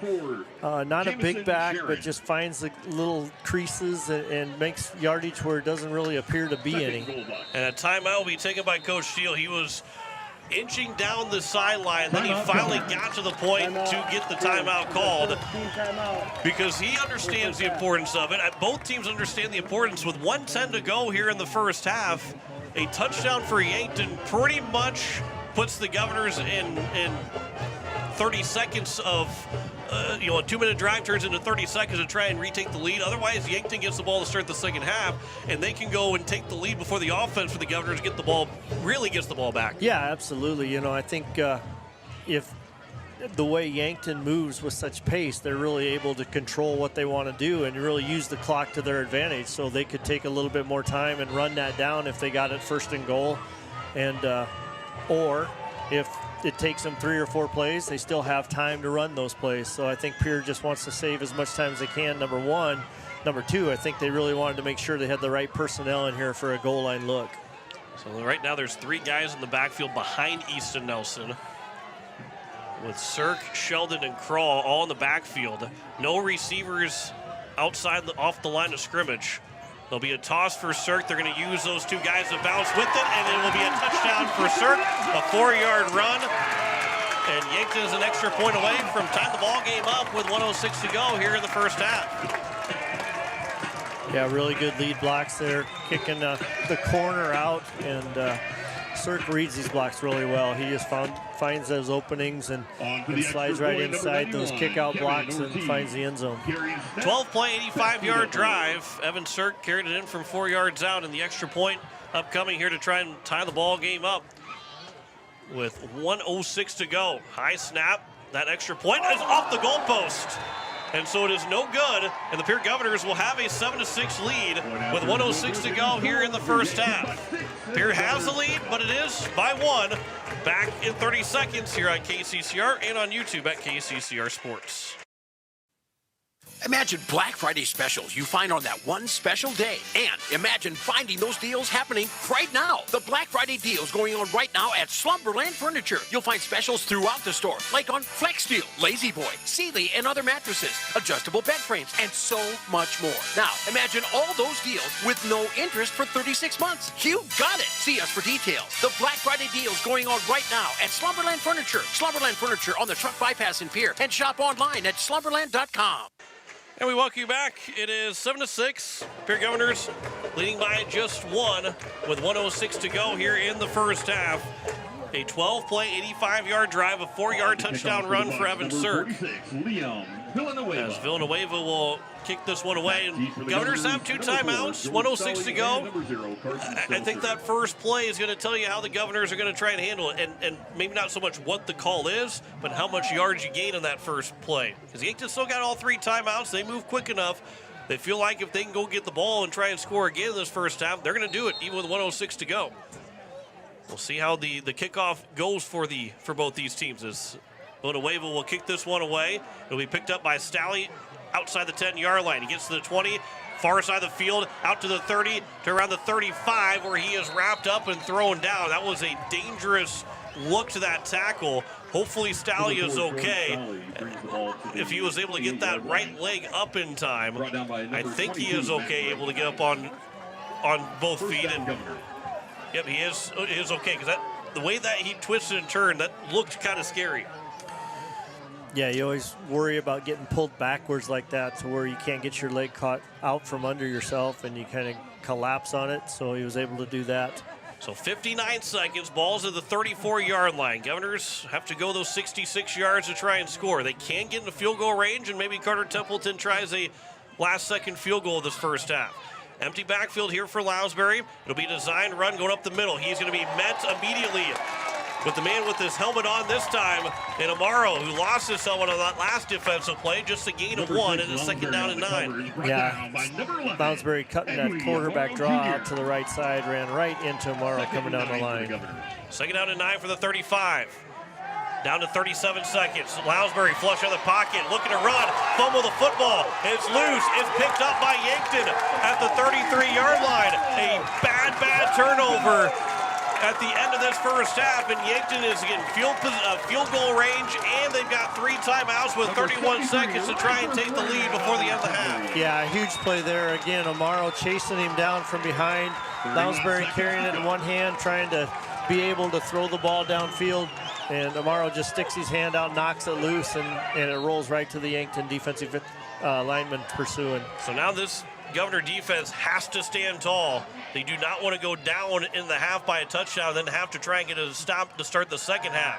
Nelson looks to pass over the middle. Catch will be made. He's trying to get away from this man as the catch was made by Slava. And it ends up being a gain. Sunshine made the tackle, and they'll get out to the 21-yard line, a gain of 12 for first down. And it's 1st and 10. Back to pass again. Nelson looking to pass. He's wrapped up by Bucci. Now throw to Cirque. Ball is ground. Oh, they're going to say it was a forward pass. There was no way that was a forward pass. That's forward, not backwards. Are you blind? That one went. That was off to the side, and that was a backwards pass. Yeah, but they will call it incomplete. Yeah, that was a dangerous play there. Yankton almost returning the favor there. Just a careless move by Nelson in that situation. A lot of traffic around him and in the pocket and congested area. Not sure even how he knew that he had a player out there to see, because he almost had to throw it in a very small gap between linemen to get it even out of the pocket. With 11 seconds to go, Yankton calls their first timeout. Obviously, the clock was stopped with it being an incomplete pass, but they're sitting at the 21-yard line. With 11 seconds, you say, if you're going to kick a field goal, if you don't score, this ball's going to the end zone. Yeah, really, you only have 2 plays here. Yeah. Whether one's a field goal or 2 throws added, or maybe halfway and then try to throw in the end zone. You got about 2 plays. I was really surprised Yankton, with 3 timeouts, didn't call a timeout after that first down run. They had a lot of receivers downfield.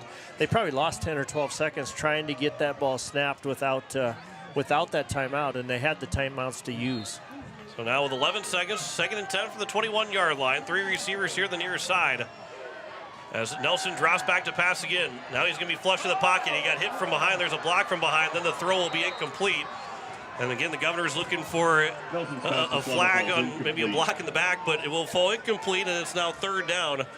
And with 5 seconds to go, looks like maybe they're going to try out the field goal unit for what will be around a 38-yard field goal to try and get a 9-7 lead to go in the half. Kevin Ortiz is the one that takes the field goals. Villanueva is the one that does the kickoff. And we'll see if Coach Steele takes the timeout. He will.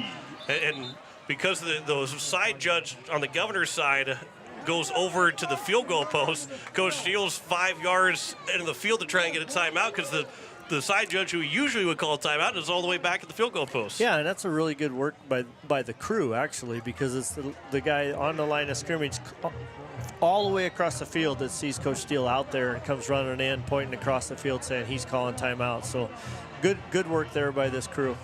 So that was their 2nd timeout. Yankton still has 2 timeouts as well.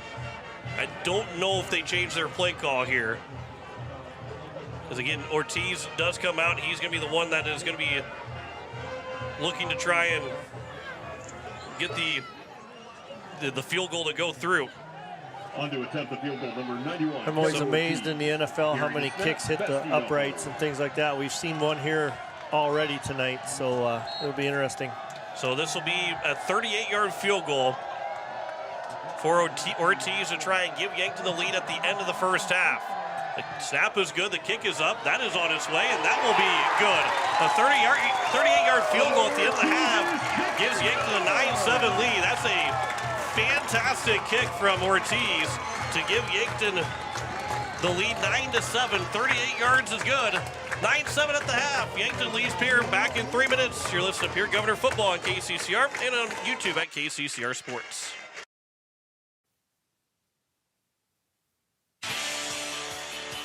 Do you love video games and want to compete with a team?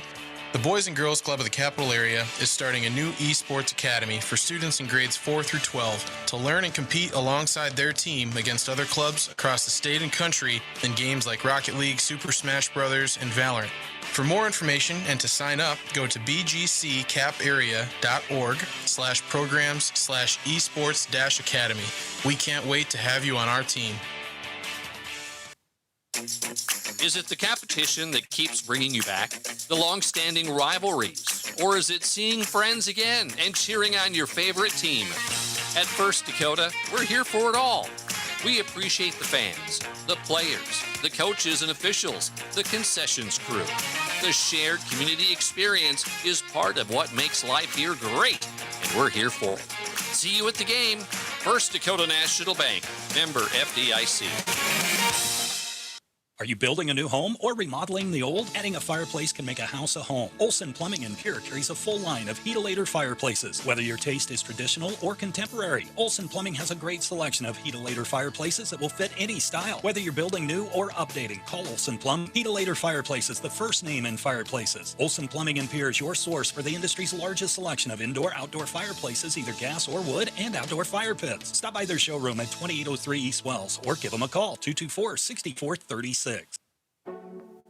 Let Country Carpet and Flooring in Pierre help you update your home or office with the latest in hardwood, laminate, ceramic, vinyl, and carpet fashions. With over 30 years of flooring fashion and solutions, Country Carpet and Flooring makes choosing the right items fun and easy. For the latest design in flooring, call 224-9297 or stop by 414 East Sioux Avenue. Country Carpet and Flooring in Pierre.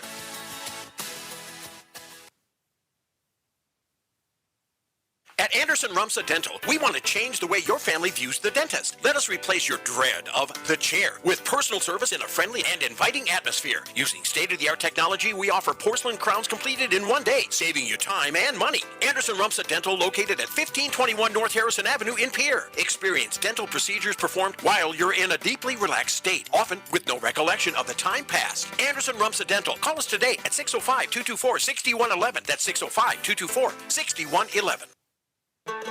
At Black Hills Federal Credit Union, our top priority is providing value to our members. Since 1941, we have helped our neighbors buy homes and vehicles, finance their farms and ranches, insure their assets, and retire comfortably. From Custer to Sioux Falls, we live and work in our communities, and we treat our members like family. Visit bhfcu.com to learn more about how you can join. BHFCU is member-owned, not-for-profit, and federally insured by NCUA. Well, the Pierre Governors with a 9-7 deficit here at the end of the first half. John Wickler alongside Mendel Miller as the Governors are looking for an opportunity in that second half. They took a 7-0 lead.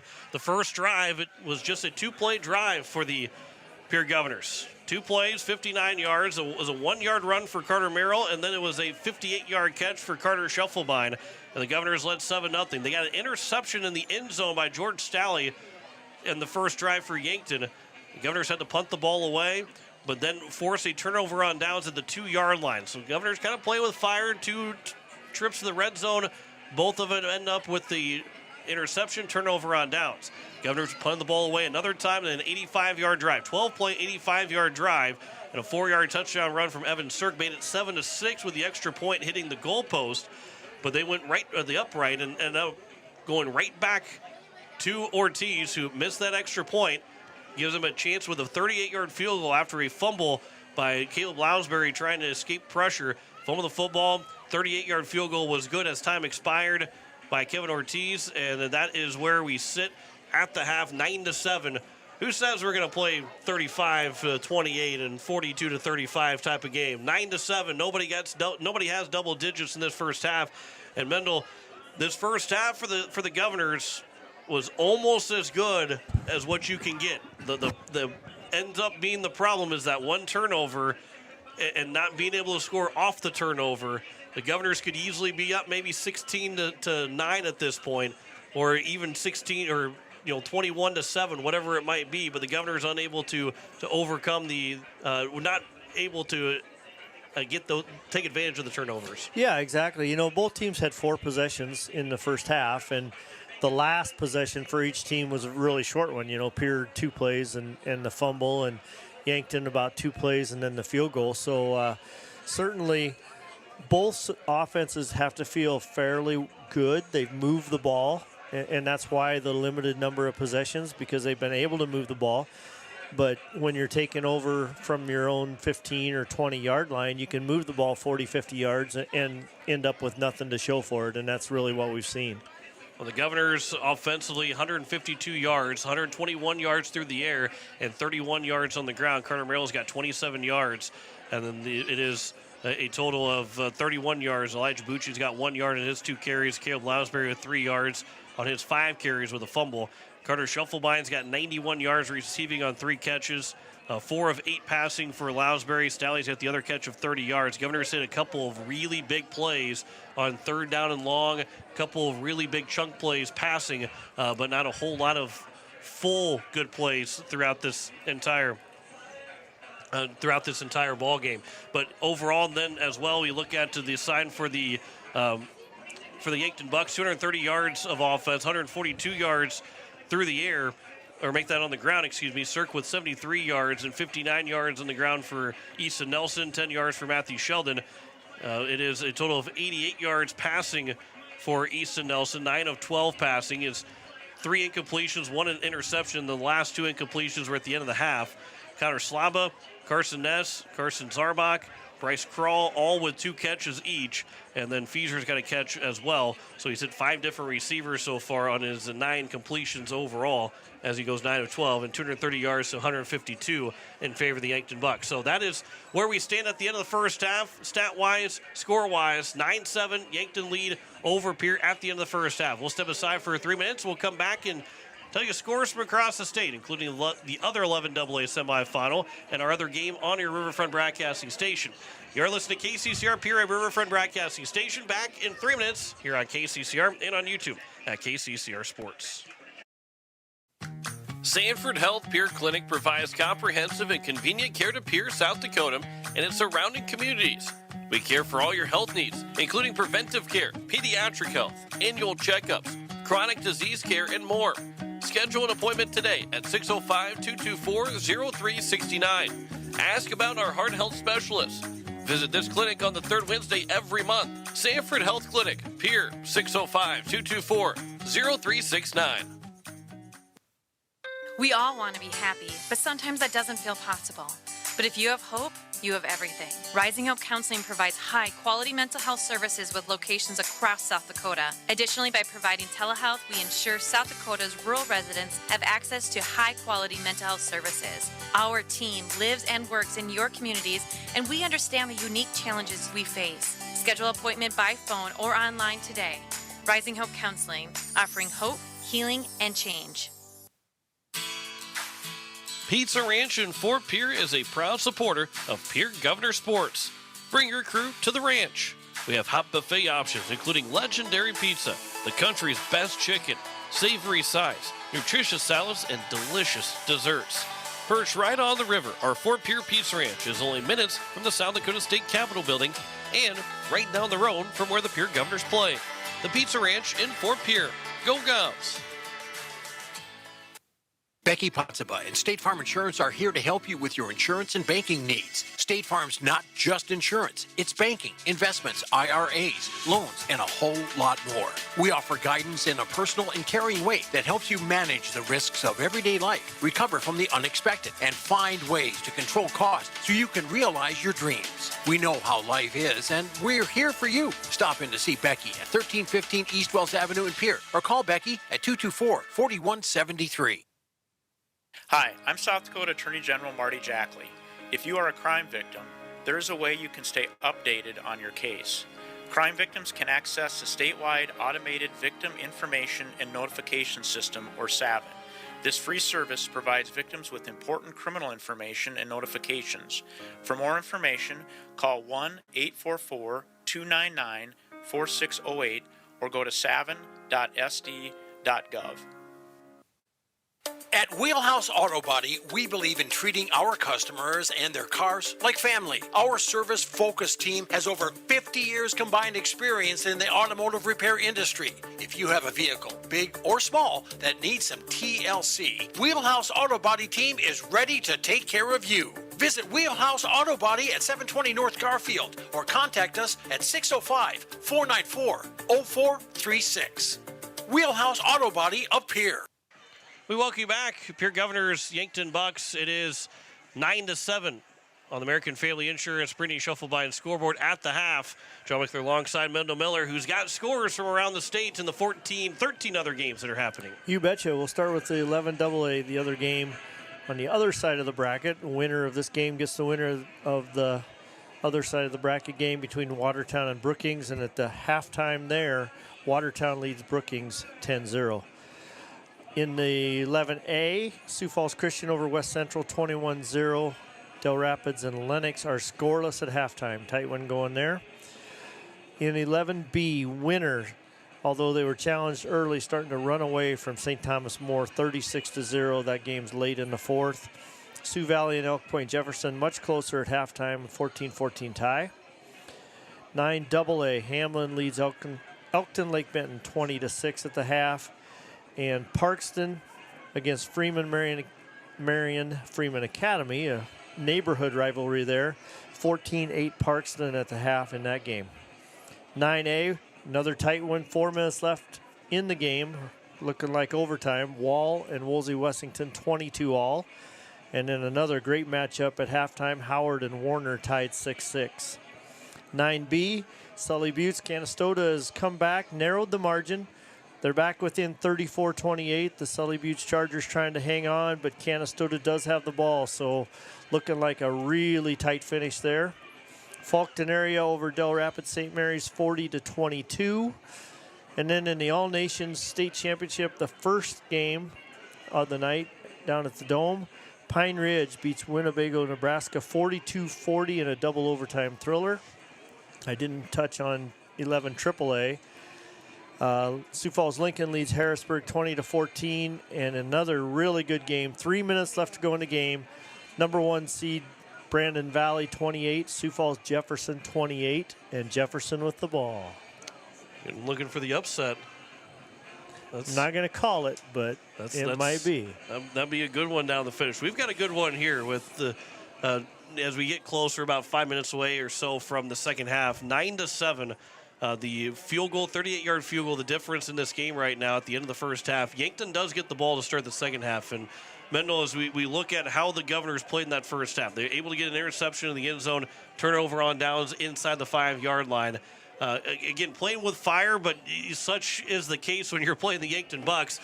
You got to play with fire, and you got to figure out a way to play the fire and not get burned too many times. Yeah, absolutely. And now here in the second half, the Governor's got to find a way to do that again, to get stops, force turnovers. Yankton doesn't punt the ball very often, and Pierre's going to find a way to just force those turnovers or force those turnover on downs. Yeah, absolutely. And what it really boils down to, and what Pierre's done really well in the first half, is make plays, right? I mean, they get the big interception in the end zone after Yankton drives down in about 60 yards and is right in the red zone, and Pierre makes a play, gets an interception. Then Pierre makes a play on fourth down and gets a stop by an inch or two. You know, those crucial plays, those championship plays that are being made, Pierre needs to find a way to continue with those and limit errors. You know, the big fumble definitely hurts. You'd rather be up 7-6 than going into halftime trailing. And I think another key for Pierre in the second half is to limit Nelson's scrambles. I think their defensive backfield will hold up if they can keep Nelson in the pocket and make him beat him through the air. And the biggest thing here in this game right now, 9-7, a touchdown for Yankton and a converted extra point is a 2-score game. It would be a 9-point ball game instead of a 8-point game. Now, you know, obviously, if you miss the extra point again, then the Governors are still within one possession. But that could be a difference in this game. Is Yankton scores, it's a 2-possession ball game, and you're no longer trying to get just one. You got to get a couple stops here to make sure that you find your way with the lead. So that's something that, again, the Governors have to be aware of going into the second half. Yeah, you know, the first drive of the half is always really big, but in this situation where Yankton scores, gets momentum going into halftime, and then to get the ball coming back out, certainly a huge first possession for the Governor defense to really stand up and take the ball back. Pierre Governors, Yankton Bucks. We had the second half, 9-7, with the Governors down by 2 to Yankton. Back in 3 minutes with the second half. You're listening to Pierre Governor Football on KCCR. Watching it on YouTube at KCCR Sports. Red Rosa Italian Grill invites you to check out all the amazing things they have to offer. They are more than just delicious food. They have a full bar featuring one of the largest whiskey and bourbon selections in the area. Stop down for happy hour daily from 3 to 6. Lunch specials are served from 11 to 2 during the week. Open Monday through Thursday, 11 to 9, and Friday and Saturday, 11 to 10. Red Rosa Italian Grill, located at 808 West Sioux Avenue in Pierre. A fullback crunches off tackle for an 8-yarder. A volleyballer crunches an ace into the corner. The crunch of a ball on a bat. Or a single leg takedown to the mat. Here's to the ones who come through when the pressure's on. Crunch time, so to speak. For you, we do more than run the numbers. We crunch them. First Fidelity.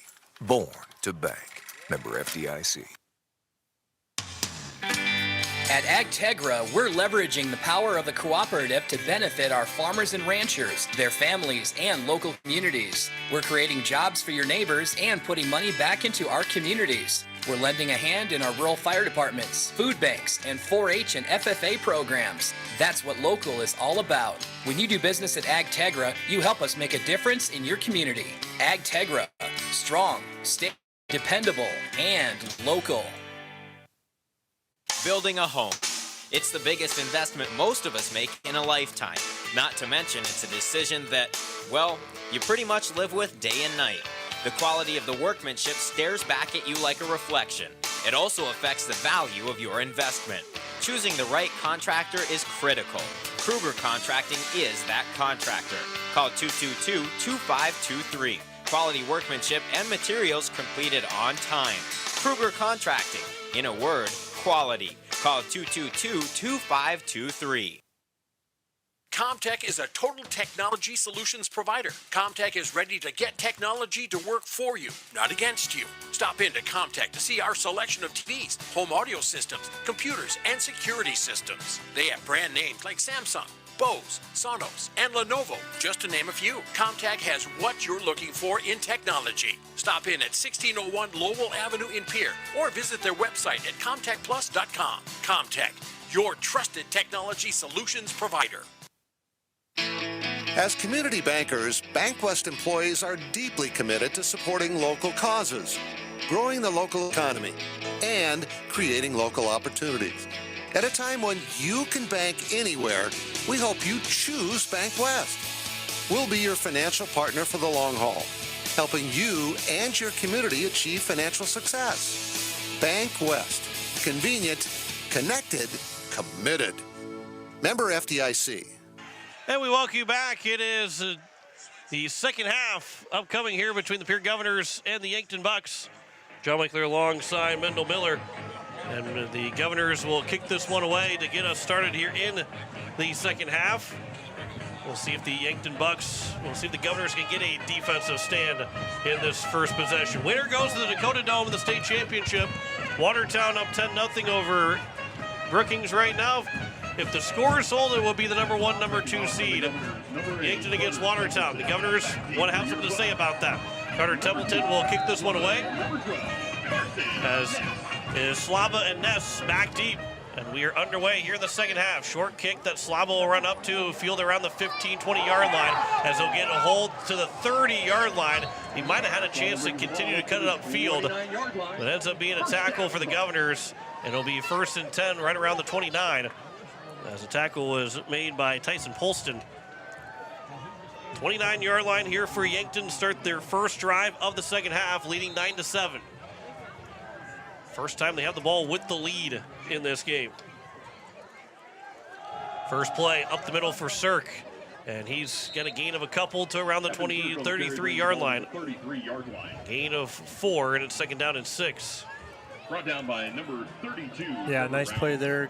Again, the linebackers flowing quickly for Pierre. Rolling to the right side. Nelson looking to pass. The throw. It'll be almost undercut, but that catch will be made. A good catch out of the far side of the field as the tackle was made by Rounds. As Eisness makes the catch. Brought down by number 14, Porter Hunsley. Well, they say Porter Hunsley making the tackle. It'll be 3rd and about 2. Gain of 4 again. As they will hand it off for Cirque up the middle, looking to get that first down marker. He's going to get to around the 40, 39-yard line, and he's going to get past the 40 to around the 42, 43. And it ends up being another first down for the Yankton Bucks. Yeah, on that pass before, Hunsley made a nice play. He just got boxed out by a bigger receiver and couldn't get around him to knock the ball down. First and 10 now from the 43. Slava goes in motion. He'll come back to the near side of the line. Nelson looking that way. Now he'll turn and throw to the far side of the field. Catch is made by Cirk, but he is wrapped up behind the 40-yard line. They're going to spot him right at the 40. A loss of 3. As Cirk makes his first catch, that is the 7th different receiver to make a reception. And a loss of 3. Definitely something there that Yankton was either saving or put in at halftime because Pierre is flowing so fast. Kind of a throwback. Nelson again looks to pass, far side of the field. The catch will be made at the sideline. Zarbach makes the catch at the Governor 48-yard line, make the Yankton 48-yard line. A gain of 8, and it's third down and manageable here for the Yankton Bucks. Yeah, smart play by Yankton there, just getting part of it back after that negative play, put him behind the chains. So third down and around 5 here for Yankton. Slava goes in motion near side of the line. Nelson falls that way, rolling to his left, still looking to pass. Now he's going to try and tuck it and run. He's wrapped up. The Governors will force a fourth down as Trevor Rounds got over there along with Patrick LaRoque. Brought down by number 32, Trevor Rounds. And it will bring up fourth down, and Yankton will punt the football away. And the Governors with a huge stop, a loss of 1 of Nelson. Back deep for the Governors. And as long as there's no fake, that's a huge stop to open up the ball, open up the second half. Absolutely, and good coverage by Stosher that time downfield.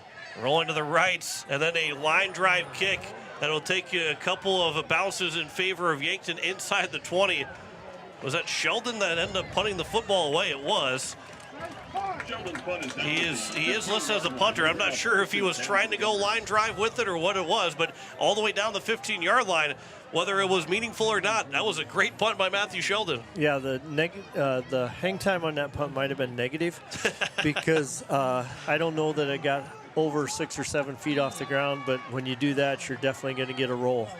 And so first and 10 for the Governor 15-yard line. Governors need to go 85 yards down the field to try and retake the lead, but they do have the ball down by 2 and a chance to take the lead here early on in this third quarter with 9:33 to go.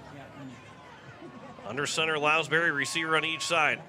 5-man front for Yankton. Back to pass is Lounsbury. Looking over the middle, throw to Williger, make his first catch. Then he lost the football, and the ball goes out of bounds, so the Governors will keep possession of it. Yankton had their golden opportunity to take the ball back, but they couldn't fall on top of it. It will end up being completed pass, fumbled out of bounds. It'll be second down. So it ends up being a gain of 7, and it's second down and 3 on Twilliger's first catch. And we may go back and circle that play because that was put on a platter for Yankton, and they didn't take advantage of a mistake that they really should have. 2 guys for Yankton right there, and they managed to push the ball out of bounds instead of recover it. What a break for the Governors. They have it second and 7 from the 27-yard line. Handoff for Merrill. Has to get to the 25-yard line. And it will be a gain of 2 to the 24. I meant to say 22 if I said 27. It was 22-yard line. Now it gets out of the 24. Gain of 2, and it's third down and 1. And the Governors really need this third down conversion and force that Yankton defense to continue to be on the field. Handoff for Merrill. He was touched in the backfield, but he does have enough for a first down. His forward progress stopped at the 27-yard line. Picked up 3 yards and a first down for the Governors. Yeah, Crawl coming in there quickly, but Merrill was able to avoid him and go by him and pick up a couple yards. Get a big first down for the Govs here.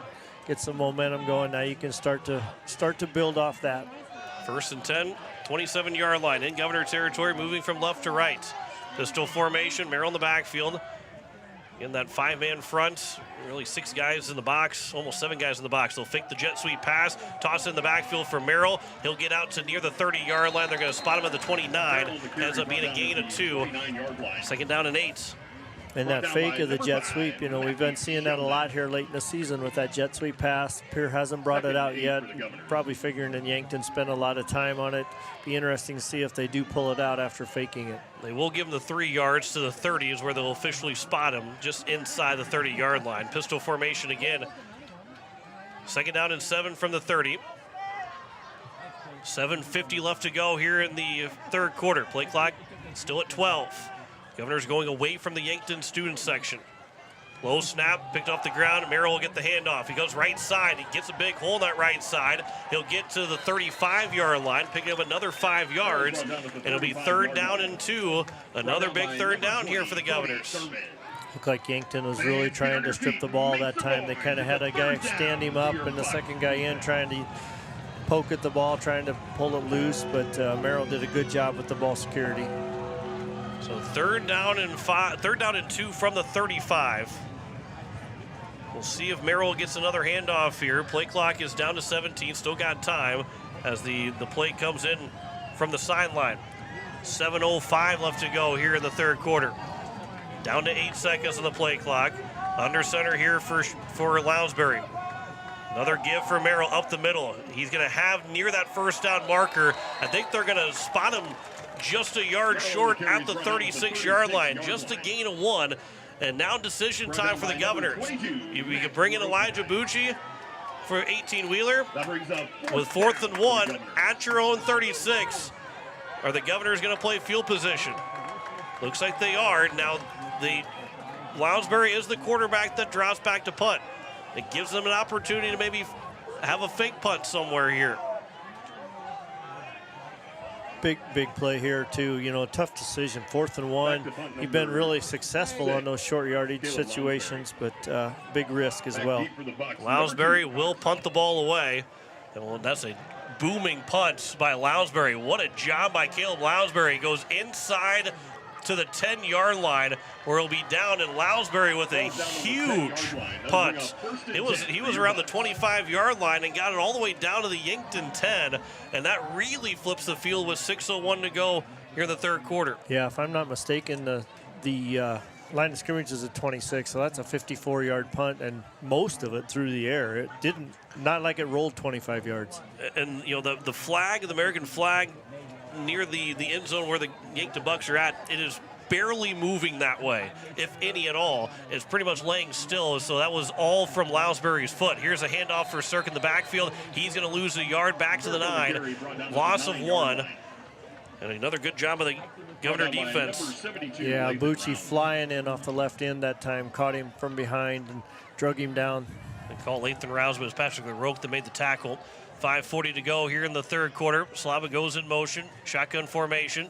Another handoff here for Sirk. He gets past the 10 to the 15-yard line, trying to hang on to that football, and it'll be out to the 16, a gain of 7. And it'll be 3rd down and manageable here for Yankton. Pierre had a shot at him there right in the hole. Could have stopped him for maybe a yard gain, but he bounced off that tackle and made a pretty productive run. Now Yankton will kind of bunch that line up. Empty backfield. Slava goes in motion. They'll look for that jet sweep toss, and Nelson will keep it. He'll try and jump through the line, and he'll get it up for a 1st down to around the 23-yard line. It was close to that hurdle, but he did not jump over anybody, and he ends up picking up about another 7 yards for a 1st down. Yeah, really a new wrinkle there from Yankton as well. Something that we didn't really see in that 1st half was that fake jet motion, fake the handoff, and then Nelson keeping it on a designed run, where most of it in the 1st half, most of them were scrambles. 4:40 to go here in the 3rd quarter. 1st and 10 from around the 23-yard line. Sirk, he was touched by Elijah Bucci in the backfield. That maybe slowed him down just a little bit. He'll get to the 26, a gain of about 3, and it's 2nd down and 7. Down by number 35, Max Hunsley. Hunsley with the official tackle. Bucci maybe got that hand in on to slow him down just for a moment. Another quick snap here. Another handoff right side for Sirk, going outside the tackle, trying to get to that sideline, but he's wrapped up and hit hard. A huge hit by Sutton Sunshine, and it's 3rd down and long again here for the Yankton Bucks. Really good defense there by the Govs. They struggled in the 1st half with that wide sweep and really shut it down. So 3rd down and 7 from the 26-yard line. Nelson drops back to pass, looking to throw. He's got all kinds of time. Now he's going to flush to the pocket. He is bumped out of bounds, and it'll be another loss, and the Governors will get another defensive stop. And with 3:47 left to go, Hunsley with the one that will get credit for the tackle for loss, back to the 25-yard line, a loss of 1. And it's 4th down and long, and Yankton will punt the ball away again. really important here for Stalley to field this punt, get a return, get the field position game swung in Pierre's favor. Sheldon with that last punt that barely got over the top of the line of scrimmage. This time was almost blocked. It will bounce, and it was going to take a Governor hop, and it was picked up immediately by the Yankton Bucks, as it was at the 35, by the number 35, Cale Gary, and it's at the 45-yard line for the Governors, who will take over on their second possession here in the third quarter with 3:39 to go here in the second, Really in the third. a fast-moving game, it seems like. I mean, this third quarter is very fast, one possession both ways, and 3.5 minutes left already. This game's going to get late early. As quick as the Yankton offense moves, this is only the sixth possession for the Governors, 6 possessions for Yankton, and now the 6th possession for the Governors. And we've got, and that this could take us into the fourth quarter, depending on how long this drive is. Lounsbury looking for a home run ball, looking for Stalley, one hand on it, but he can't make the catch. Governors are looking for a flag. There is no flag thrown, and it's second down and 10. Really good effort from Stalley there, and the Yankton defensive back running shoulder to shoulder. And one thing that Yankton did well that time is they got their head turned around to avoid the flag and make a play on the ball, and Stalley's going to stay down here for a second. Yeah, Stalley is still down on the field right now as Casey Michelson will make her way out there to check on Stalley. That right leg, and yeah, he's on his stomach right now, but that right leg, I think, was the one that was hopefully. The good news is it looks like it's just a cramp for George Stalley, as Casey Michelson is trying to stretch that out. Then we get a couple score updates. Yeah, Watertown's extending their lead over Brookings. They're now up 17-0. And I was going to pull the Sully Buttes game if I could. If I can hit the right button. Under a minute left in the fourth. Canastota has the ball back, but Sully Buttes is clinging to the 34-28 lead. So that a touchdown ties the game up, and that conversion could be the difference in the ball game. Second down and 10 as Stalley is able to get off the field again, just cramping up, which is a good sign that he'll be able to return. But it's second and 10 from the 45-yard line, with 3:33 to go here in the third quarter. Lounsbury, pistol formation, rolling to his right, looking to pass. Now he's looking back to Merrill that way. Now he's going to throw it downfield again for Merrill. Up for a jump ball, and it will fall incomplete. In coverage was Carson Ness. And we'll bring up third down and long here for the Governors from their own 45-yard line. I said the drive might go into the fourth quarter, but with 2 incompletions, we've only taken 15 seconds off the clock of this drive. Yeah, absolutely. Really good look there from Pierre, similar to what Yankton tried on the last possession where they roll and throw back. Pierre did the same thing, a hard roll out right, everybody flowing right, tried to throw back on the wheel route going down the field, but Yankton scouted it and played it well. So now third down and 10 from the 45. Empty backfield here for the Governors. 2 receivers out on the far side of the field.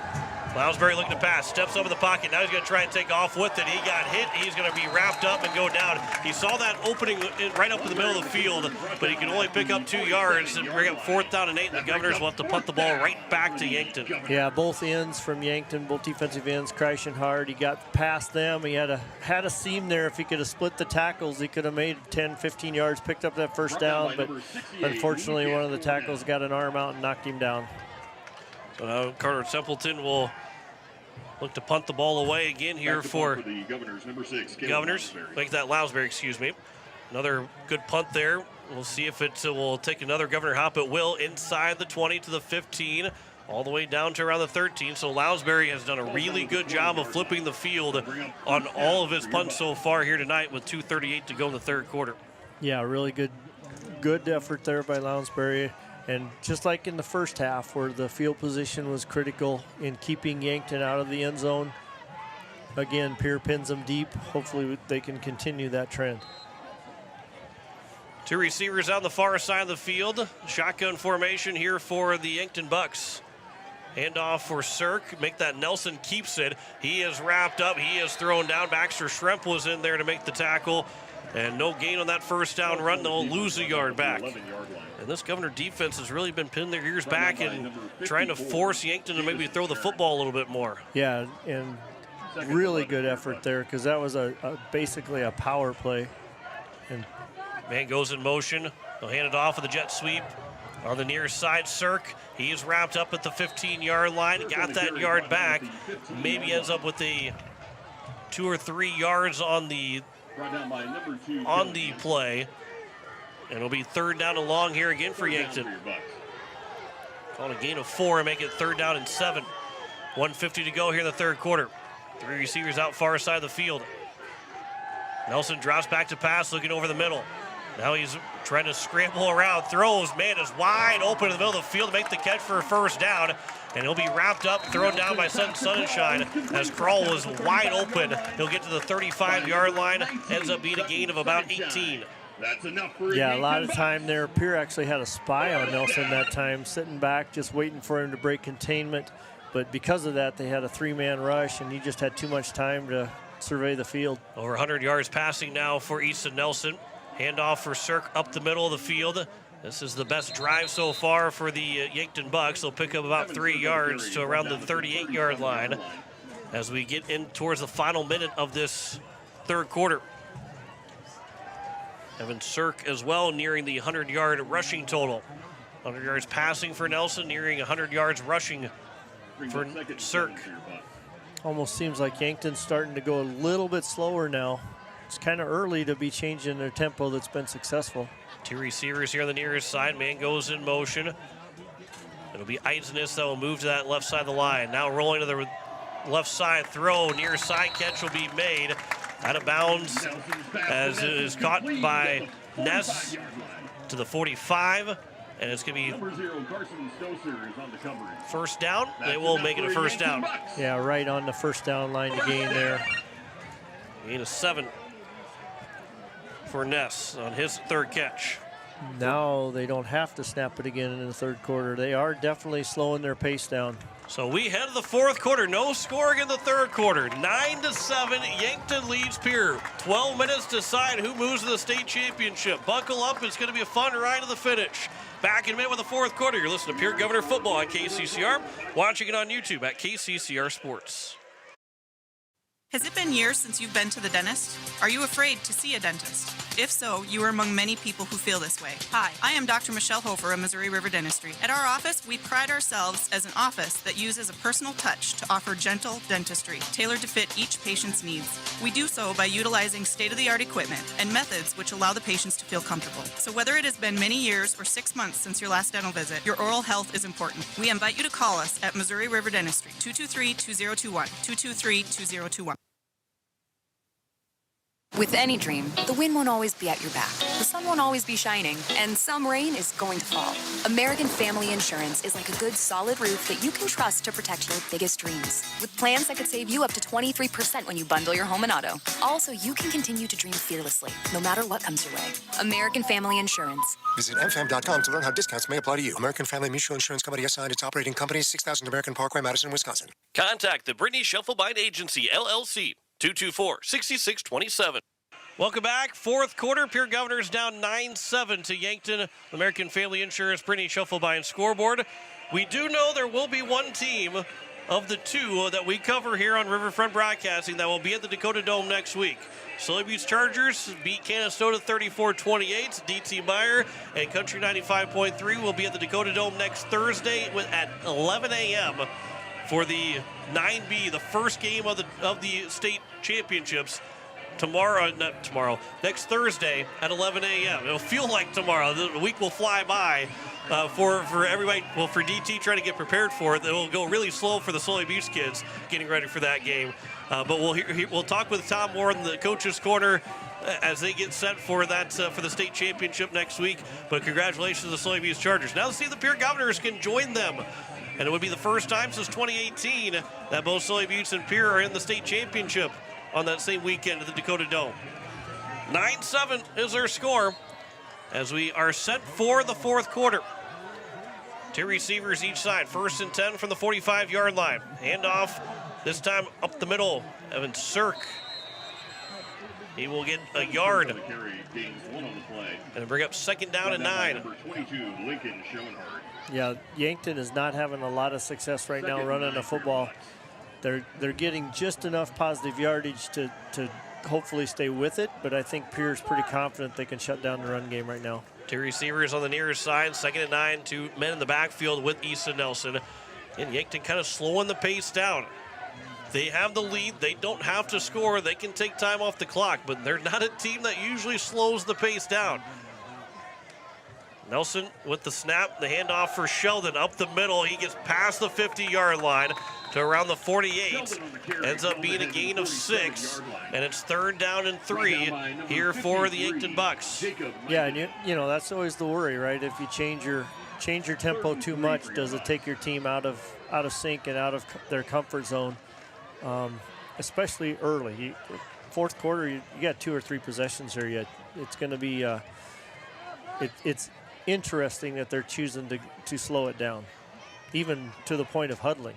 Yeah, I've not seen the Yankton Bucks huddle other than maybe when they had a 35-7 lead against the Governors back in week 5. Not seen them huddle very often when it's a one-score game.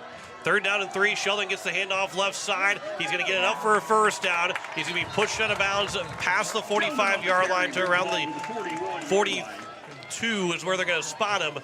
Ends up being a gain of about 6 or 7, and it will be 1st down. They'll call it a gain of 6 for Matthew Sheldon. Yeah, tough run there. Lots of Governors able to put a hand on him, but just nobody could really get a square hit and wrap him up, and he just leaked out on the left side there for extra yardage. Clock is stopped with Sheldon going out of bounds with 10:28 to go. Yankton still moving slow, though. They could have picked up the pace and not wasted any, or not had any time not come off the clock. Here's a handoff, Cirk up the middle. He is met immediately at the line of scrimmage. Maybe a loss of 1, as well as I believe it was Jacob Mickinen that got in on the tackle. Baxter Shrimp, I think, that made the tackle. A loss of 1. I'll make that Jameson Sharon that made the tackle. Cirk loses 1, 2nd down 11. Governors with all 3 timeouts. Yankton still has all 3 of their timeouts as well. I think Yankton says if they don't score, regardless of how much time is left, if Pierre goes down and scores, other than with zeros on the clock, they feel like they have the offense to go quickly down the field again. Here's a toss play right side. Evan Cirk, he's going to be raced at the 40-yard line. He's able to pick up some positive yards. It looked like Porter Huntley was over there along with Sun and Shine.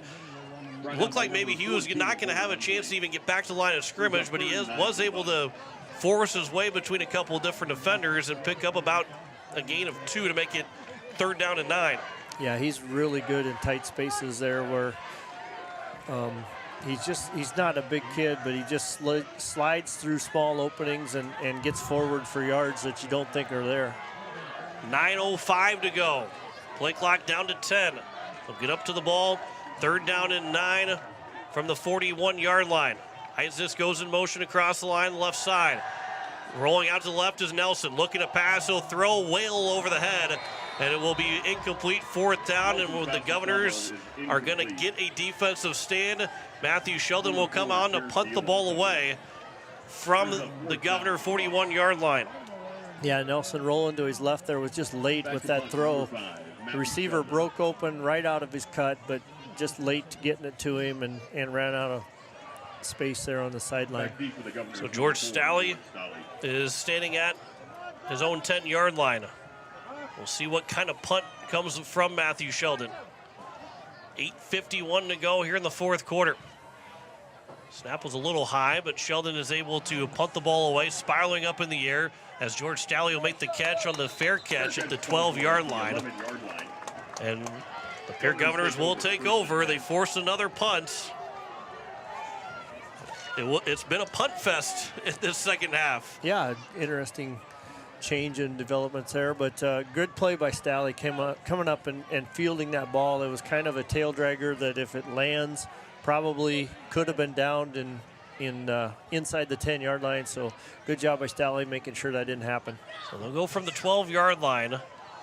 Need to go 88 yards to try and take the lead, or get Carter Templeton in field goal range to try and take the lead. Quick pass, right side, catch is made on the far side of the field. 1st down for the Governors. Drug down from behind. I believe that was Schuffelbein that made the catch.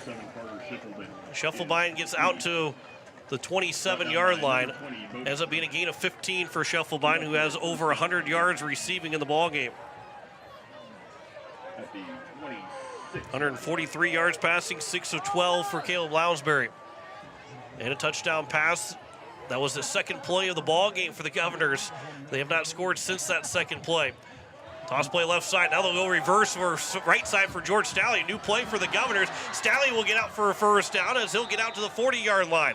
So the Governors say, we've got to break out everything we've been working in practice. Nobody's seen. And it'll be a gain out to the 39-yard line, a gain of about 12 and a first down for the Governors. Yeah, and for a new play, they executed it really well. The linemen got out in front and did a really good job of sealing the Yankton defense in and letting Staley get to the sideline. 7:40 to go here in the fourth quarter. Two things to look at. Governors don't really want to look at time because they just need to go and score. But how much time will be left if they do find a way to score? Carter Merrill with a handoff up the middle. He was wrapped up, and then he ends up getting about a gain of 4 to the 44-yard line, as he almost was able to break his way free for a big chunk play. Well, called a gain of 4, 45 yards rushing for Carter Merrill. Almost a jump there, an empty backfield here for Caleb Lounsbury. Down to 7 minutes to go. Two receivers near side. Again, empty backfield here. It is a design run for Lounsbury. He gets the 45-yard line to around the 46. For his forward progress was stopped. He never went down, but he ends up gaining about 1.5 yards, and it's third down. Third down and 4 or so here for the Pierre Governors. Maybe a third down and a long 3 and a short 4. Big play here, 3rd and 4. You got to get this converted, or at least make it 4th and 1 or 2, to where you got a lot of options to try to pick it up from there. And I know there's still 6 minutes to go in this fourth quarter, but you think that the Governors will have to go for it on 4th down. They'll fake the toss, rolling right side. Lounsbury to throw. He was hit as he threw. Terwilliger makes the catch inside Yankton territory to the 46-yard line. Big play for the tight end, and the Governors get a first down on 3rd down. Yeah, Krall came in there unblocked from the left side, and Lounsbury rolling out that way after the fake pitch ran right into him, but steps up, makes a really critical throw there in the face of pressure, and Terwilliger, of course, big target, makes a secure catch. Ball carrier went out of bounds. Game clock operator, please put 6:17 on the game clock. So they started to wind the clock. And start on the snap. Thank you. You're welcome. That's exactly what I was going to say. I appreciate you saying it for me, Mr. Cryer. So 6:17 left to go here in the fourth quarter. 1st and 10 from the Yankton 46-yard line. Clock is stopped right now. Governors looking to try and retake the lead. They led 7-0 2 plays in. They trailed 9-7 on the last-second field goal of the first half. Lounsbury looks to pass over the middle, looking for Dilgis, but overthrows him. And that adrenaline kind of jumping a little bit more and more, and that pass had too much steam on it from Lounsbury. Yeah, exactly. A little bit long for him. It was pretty well covered. Yankton safety was trying to undercut it a little bit. Probably not a bad throwaway, not a bad miss. Certainly, you don't want to turn it over there. We'll take the incompletion and call another play. 2nd down and 10 from the 46-yard line. Governors, again, trying to go 88 yards down the field to take the lead. Staley comes in motion, looking for the jet sweep pass. They will fake it. Lounsbury with the run. He'll get to around the 41-yard line. They're going to spot him at the 42. Ends up being a gain of 4, and it's 3rd down and 6 now here for the Governors. Another third down, medium, or across the 50 in Yankton territory now, almost assuredly with under 6 minutes left, that this is 4-down territory. You're calling plays with that in mind. Two plays to make 6. A couple of subs here for the Yankton Bucks, trying to get a couple guys off the field late. Play clock is down to 12. The Yankton Bucks do get those guys off. 18-wheeler, Elijah Bucci. Right up the middle of the field he goes. First down inside the 35 to the 34. First down for the Governors. Big run for Elijah Bucci. The 18-wheeler powers forward, and the Governors have it at the Yankton 34. And they're going again with the same lineup. And the gain of 5 that time for Bucci. Right back to the Same play, Bucci up the middle again, inside the 30, powers his way. The big diesel to the 28-yard line. Gain of 6 for Elijah Bucci. Has the same play. Pierce got a little wrinkle going here. They got 2 linemen flanked out wide right with Scheffelbein, and only 3 linemen in the middle. That's spreading out the Yankton defense a little bit and causing some confusion for them. We got a timeout taken by Coach Muth. Yep. First timeout of this second half. With 4:46 to go here in the fourth quarter. It is 9-7 still. Everybody said it was going to be the team that scores double digits first is going to win, right? It's going to be a race to double digits. That's who's going to win the football game. Because the Governors, well, if they do win, they do have to get double digits. Yankton doesn't necessarily have to. But with 4:46, you got 3 timeouts. So this, while you want to score here, you don't want to put it back into having to have a defensive stop and then a score. That's still a possibility. But this becomes, as the time continues to tick, this becomes more and more important for both these teams to come away with a stop or a score, because this could be the ball game right now. Yeah, absolutely. And, you know, another thing to keep in mind is the Govs have driven inside the 30-yard line of Yankton now. They're pretty much in the field goal territory. If they can keep going forward, that'll be an option they're looking at.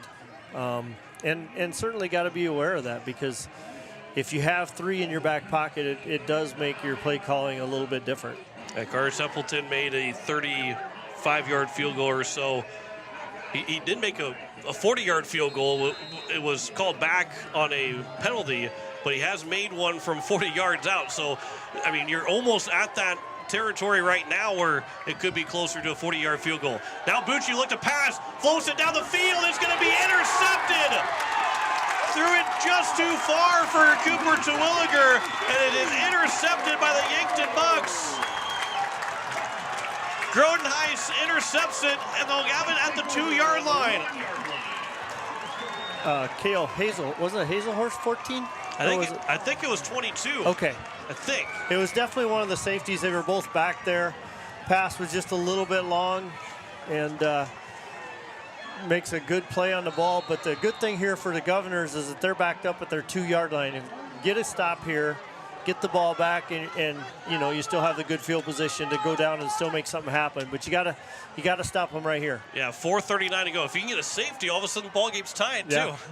That'll work. At the 2-yard line, play clock is down to 6. They've got to make sure they get the snap off. They don't need to go back to the 1-yard line. Play clock down to 2, down to 1. They barely get the snap off. Cirk will get the handoff. He's able to push his way forward to the 4-yard line, just inside the 5. Gain of 2. As Cirk now gets to 101 yards rushing. And as you said before, Pierre with three timeouts. So even though that we're looking at 4:20 on the clock, they can give up 1 first down, probably not much more than that. It may have been Matthew Sheldon that actually got the handoff. I believe it was Sheldon that did get the handoff. Play clock down to 13. So it's Sheldon with that gain of 2. And it's 2nd down and 8. Another keep this time for Easton Nelson. Far side of the field. He's going to be out of bounds, but he stepped out of bounds at around the 15, make that the 10-yard line. So it's 3rd down, and the clock is stopped with 3:50 to go. Ends up being a gain of 6. Nelson, the keeper, brings the ball to the 10-yard line. Yeah, 2 good things there for Pierre. Number 1, he's short and 3 yards short. Definitely tough call for Yankton as far as what they want to do. Plus, stopping the clock saves about 30 valuable seconds. Sheldon's still in the backfield here for Yankton with 3:50 left to go here in the 4th quarter. 3 receivers, trips near side. Governors loading the box in with 6 different guys in the box right now. Sheldon gets the handoff. He's going to be at the 11, 12-yard line. He's able to power forward for a first down, a gain of 3. The Governors had him wrapped up at the 10, but the power of Matthew Sheldon gets 3 yards and a first down, new set of downs for the Yankton Bucks. Yeah, absolutely. Looked like they had him stopped. There was 3 or 4 Governors there. They all had their hands on him, but Sheldon just kept moving and just leaky yardage, you know, just where you didn't get him wrapped up where you should have. Cost the Governors 3 critical yards and the chance to get the ball back. So now you're looking at having to use the timeouts here soon for the Governors with 3:15 and counting. Play clock is down to 7, 1st and 10 from the Yankton 13-yard line. Handoff again for Sheldon. This time he's wrapped up. He's got nowhere to go. Still no timeout quite yet used from Coach Steele. No gain for Sheldon, and it's 2nd down and 10. They take this snap all the way down. It'll be about 2:20, and then I think the Govs will be forced to call timeout. And I think, too, that if they get a 1st down, then you can start maybe wait one more play to try and but if it's 3rd down and long or whatever it might be, that's when you start using those timeouts, knowing that you're looking for that one stop to force them to punt the ball away. Pistol formation. Slaba comes in motion. They'll hand it off, back for Sirk. He's going to follow Slaba. He's out to the left side of the field, and he is wrapped up inbounds, and it's 3rd down.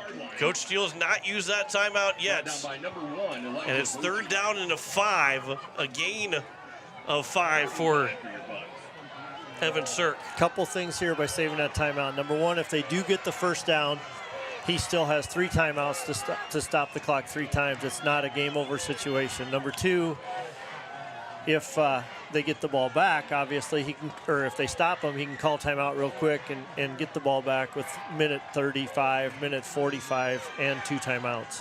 3 receivers here near side. Sirk again in the backfield. Nelson will keep it. He's wrapped up by Elijah Bucci. And a timeout taken by Coach Steele. That will force a punt from Yankton. Nelson kept it. Bucci with the sack. All the way back to the 12-yard line. Timeout by the Governors with 1:42 to go. And again, you just got to get into field goal range and maybe leave it up to the freshman. And it wouldn't be the first time the Governors have won a playoff game with a kick.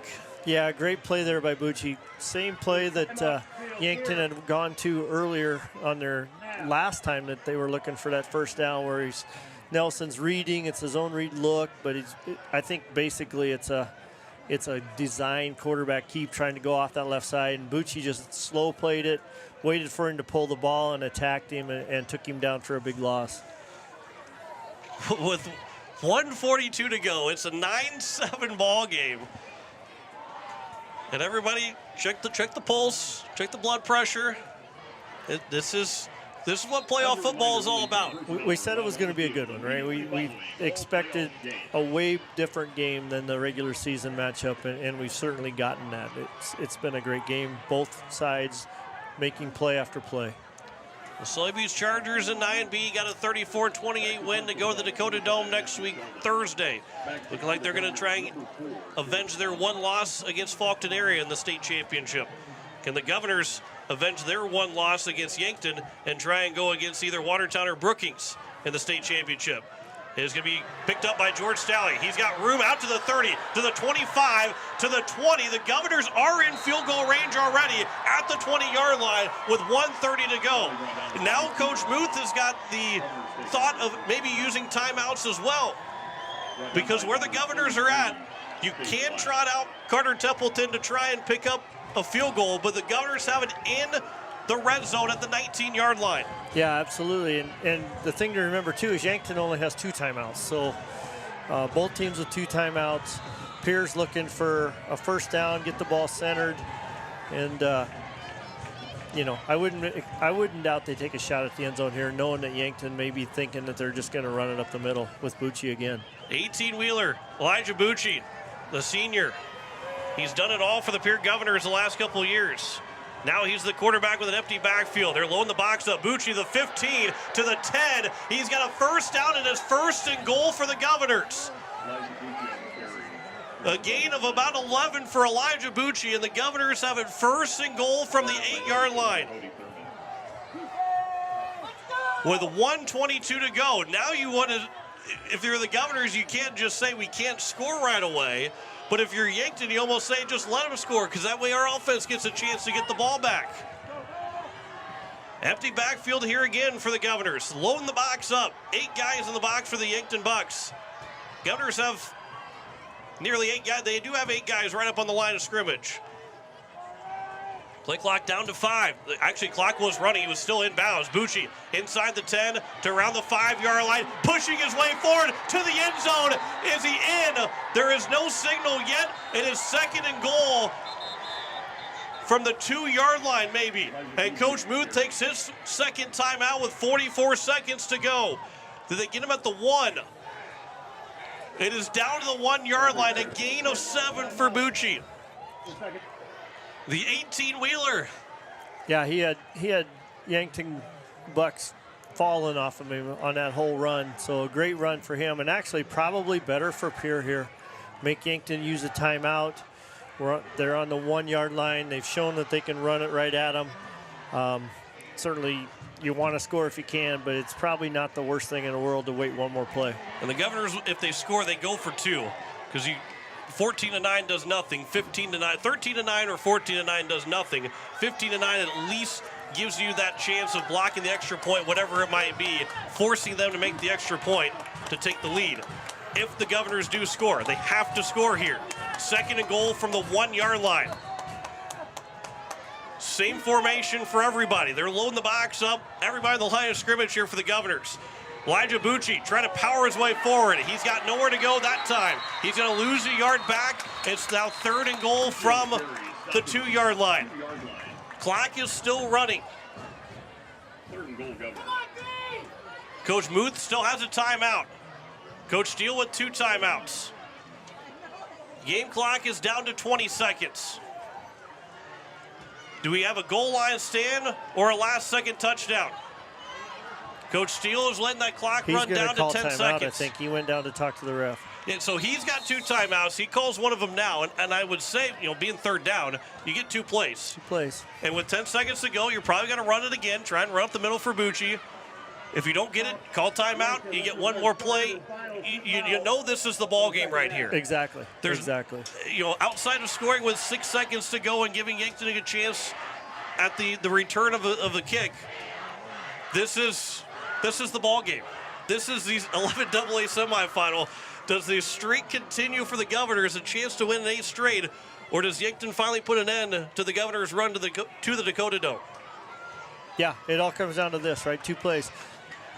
What the interesting call will be is if he gains a yard and it's 4th down from the 1, and do you kick the field goal or do you take the 4th down from the 1 and trust your senior? Right, because it's basically an extra point. Yes. I mean, right now, if you don't gain anything, it's basically an extra point. An extra point from an angle. From an angle. And do you try and get Bucci to go to the left side to try and at least give you that option? Coming out of the timeout, Elijah Bucci with the snap. He goes left side, down to the end zone. He's in! Touchdown, Governors! They've got the lead with 8 seconds to go. A 2-yard touchdown run for Elijah Bucci. They will go for 2 to try and take a 6-point lead. They're kicking. Well, they're going to go for the extra point. I'm surprised by that just because of a 4 or 5 point lead is no different. Number 8, Carter Templeton, rounds the snap.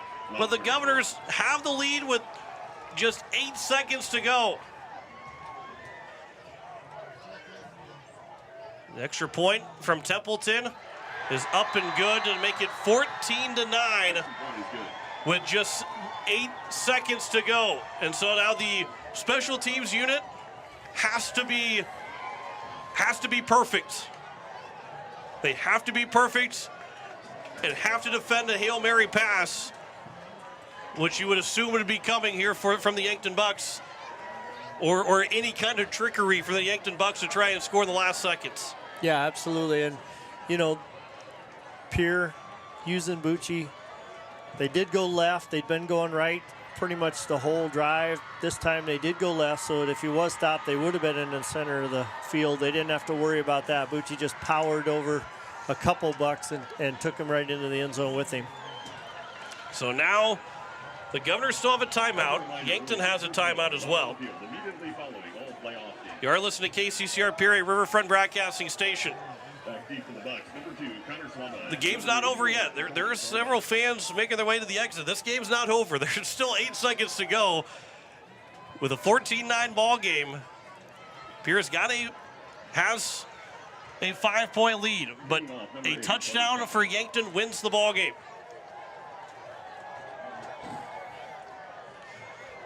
So here is Templeton to kick this one away with 8 seconds to go. It is a squib kick. Picked up. Oh, the Yankton Bucks, it will be falling on top of it. They will run the clock to 6 seconds to go. And now we'll see. Again, the Governors got to make the tackle in bounds. Yankton potentially could run 2 plays if they get a quick strike somewhere. But the Pierre faithful that made a 3.5-hour trip. Steele's going to call timeout. He just ran down to the ref. He just wants to see the offensive formation, I think. And there is the timeout taken by Coach Steele with 6 seconds to go. And again, Yankton's got a timeout, so they can go with a quick strike somewhere, get a couple yards, and then run another play. They can still call that last timeout. But you also have to be very quick about it. You got to get down in 5 seconds. There is, if you make the catch, you drop down and you call timeout. Doesn't matter where you're at. You just have to drop down and get a timeout. Yeah, I'm not sure how much time high school teams have to go through these scenarios and to practice these scenarios, but you're 78 yards away from the end zone. You probably got to pick up 40 in order to even think about a Hail Mary, and you just don't make a 40-yard pass in 6 seconds. So here we are with 6 seconds remaining. The Governors take their final timeout. Yankton still has a timeout left. 6 seconds to go. They're backing everybody up. Terwilliger's back there too, trying to get the big 6'6" frame up there and knock the pass down. So here we go. Easton Nelson will take the snap. He'll look to his right. Now he'll throw. That catch will be made. They're going to try and get to the sideline. They're going to try and get out of the 50. They throw it back. Did he step out of bounds? He did not. Sheldon will lose the ball. The Pierre Governors, they fall on it. They're going to the dome. The Governors score with 8 seconds remaining. And they win it 14-9. They lost 35-7 in week 5 to this Yankton Bucks team, and they come down to Yankton and win the semifinal 14-9 over Yankton. An incredible win for Pierre again. Until you beat them, it's hard to pick against them. Absolutely. Absolutely. And there's a lot of championship pedigree there. You know, coaching staff, players that have been there, maybe not in the biggest moments, but they've been there to watch the biggest moments, and there's something to be said for that. The Pierre Governors advance the 11AA state championship next Friday nights, and we'll take on the winner of Watertown and Brookings. We'll step aside, come back in 3 minutes with a post-game show. You're listening to Pierre Governor Football on KCCR, watching it on YouTube at KCCR Sports. For your next new or used car, truck, or SUV, then go no further than the comfort of your own home. Shop online at lambmotor.com. On lambmotor.com, you'll find the vehicles Lambs has in stock. You can schedule a test drive or your vehicle's next tune-up all online. New or used, shop for it all online anywhere you are. Lamb Motor has the right vehicle for you. Lamb Motor in Oneida and online, lambmotor.com. No one likes to have electrical problems, but when they happen, call Todd's Electric at 223-2518. With over 28 years of experience, Todd's Electric can handle any type of electrical problem, whether it's residential, commercial, or agricultural. Their knowledgeable staff knows and understands the importance of your home, business, or ag facility and are prepared to help. Call Todd's Electric at 223-2518. That's 223-2518. Todd's Electric, serving the Pierre and Fort Pierre areas. The line to power. Financial investments are very important, but so are the investments of time, patience, and encouragement our young athletes receive from their coaches, teachers, and mentors. Your Pierre area Edward Jones Financial Advisors understand this. That's why Edward Jones is a proud sponsor of Governor Athletics on KCCR. Go Govs! For all your investment needs, call or stop by one of our offices to visit with your Pierre area Edward Jones Financial Advisor. Edward Jones, member SIPC. Did you know you have another option for your propane service? Nothing beats doing business in your own hometown, and CHS is your local hometown propane supplier. Whether you're an egg producer, homeowner, or business, we have propane programs for you, including contracting at exceptional rates today for the year ahead. Contact Ed King, Chris Carter, or Carlo O'Day with CHS at 224-5935 or visit us online at chsriverplains.com to see our hometown difference. Wagner Auto Company is your complete transportation headquarters. Now is the time to order your new Buick, GMC, Chrysler, Dodge, Jeep, and Ram vehicles, plus a good selection of quality pre-owned and certified pre-owned vehicles. They'll take care of you after the sale with a full-service parts and auto body shop with trained technicians, along with a friendly financing team that'll work with you to find the best deal and one that'll fit your budget. Wagner Auto is your local full-service family-owned dealership for over 115 years. WagnerAuto.com. That's WagnerAuto.com. Access Health Fort Pierre is here to serve you. Mission-driven to provide affordable, high-quality health care. Access Health provides personalized care for the entire family, including chronic and acute care, evaluation of illness and injuries, laboratory services, wellness exams, DOT and sports physicals, and immunizations. Access Health Fort Pierre. Affordable, high-quality service without the wait. Compassionate, committed, and convenient. The clinics of Access Health have been serving Central South Dakota for the past 35 years. Access Health, caring for communities, caring for you. Well, the Pierre Governors, they do it again, and they raise the heart rates. They get you excited, and they don't break your heart. Pierre Governors haven't been heartbroken in nearly the last 8 years, and they're one win away from an 8th straight state championship as they win at 14-9 here tonight over the Yankton Bucks. They score in their first possession, just 2 plays in, and they score in their final offensive play, the only 2 touchdowns, to win it 14-9. John Wick, they're alongside Mendel Miller. At some point, Mendel, we got to just say, hey, we got to stop doubting the Pierre Governors to be able to do something. We shouldn't be shocked that they win a game like this.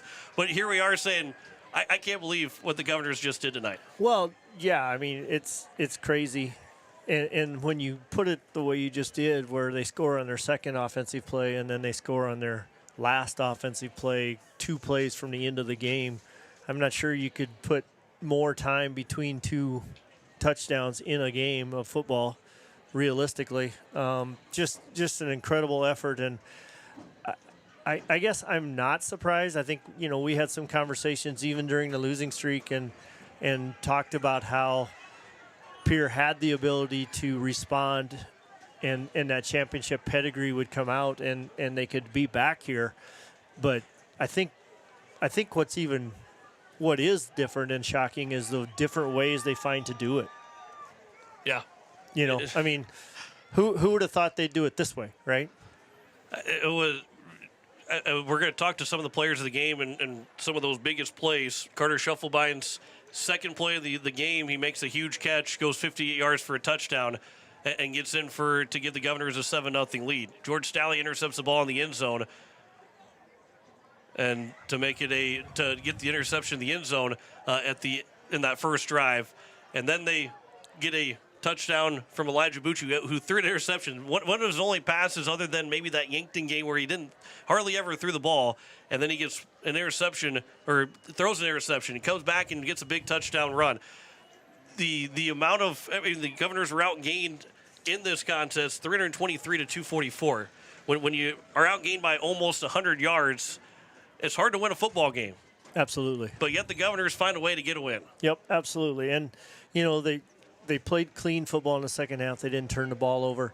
But let's not forget George Staley's punt return to get the ball down to the 20-yard line for that last possession to make the quarterback power game more realistic and give them that option. We start with some of our players of the game. Carter Schuffelbein is the first one in here. And first off, Carter, I'll remind you, we are on live radio. So just, I know that the emotions are very high, but take us through the emotions right now of being able to win this game tonight. I mean, nobody chose us to win, but we came out here, we played 4 quarters, and the outcome of the game was in our favor. Well, you start the ball game with the 58-yard touchdown reception, the second play in. Take us through that play, but also the emotion and the energy that was able to give you guys just 2 plays into the game. We've been working on that play all week. Second play of the game, to get a touchdown, get on top like that, that's a great way to start the game and really brought the energy up. So a lot of teams do script their plays, and you said that second play of the game, that was the plan? That was the second play from practice this week? That was the second play call? Yep, they're out, the throw, the exact guy. Yep, that's what we've been working on all week. Yep, and perfect execution, right? He put it right in stride for you. You had about a 5-yard clearance. What was the thought as it's coming in? It's like just like we practiced? Yep, just like we practiced. Great ball by Caleb. We've been working on that all week, and he executed. So he had 106 yards on 4 catches, and down the stretch of that ball game, and obviously Elijah Bucci, a senior for you guys, being able to watch him work, and obviously you're watching while still trying to block and making sure everything was there. This offense got outgained by 100 yards, but you guys didn't break. You bent but didn't break. The resiliency, talk about the resiliency of this offense to continue to battle, even though after that second play, you didn't score until the final offensive play. Defense had a lot of good stops. They may have got it to the end zone, but defense held through. And offense, we were able to finish drives. And Bucci, he was just pounding the rock all game. Anything that you saw from the Yankton defense that you didn't see the first game? Anything they threw at you that surprised you? They had extra safety, and he was bumping out, covering the receivers a lot, so we were planning to use that to our advantage. Good. Well, now the Watertown Arrows are up 20-7 with about 3 minutes to go, and they have the football, so it looks like Watertown's going to be your opponent. You guys lost to them week 3 of the season or week 4 of the season. What do you expect from them going into the state championship? Obviously, the focus is all on Yankton. Wasn't worrying about what Watertown Brookings had, but what do you kind of expect from them in a second go-around? Now Yankton's over. It's time for Watertown. They don't think we're ready, but we're going to prepare for this the whole week, and we're going to show them who we are. Hey, congratulations. Big semifinal win. Looking forward to watching you guys at the Dakota Dome next Friday. Yes, sir. Thank you. That is Carter Schuffelbein, our first player of the game. Not sure if anybody else is out there quite yet, as George Stalley and Elijah Bucci should be making their way up, but I'm not sure if they have found their way up. But we'll also talk with Steve Steele. And big congregation of Pierre fans out there celebrating with the players outside the fences there. And, yeah, it might be hard to drag those players out of that celebration. Well, George Stalley said when we got out of the car, he said he was coming up to talk to us tonight, and he deserved it with that, especially that interception, big punt return to get them set up. That is an opportunity to come up here and talk to us, but we haven't seen him here. We'll talk with Steve Steele, of course, coming up here in just a little bit. There he is right there as he's making his way across. But the Governors are going back to the state championship. And, again, we'll talk a little bit about this game. The Governors scored 2 plays in, 58-yard pass from Mikhail Lounsbury to Carter Schuffelbein, who Lounsbury finished with 157 yards passing on 7 of 14 and a touchdown. Schuffelbein had 4 catches for 106 yards.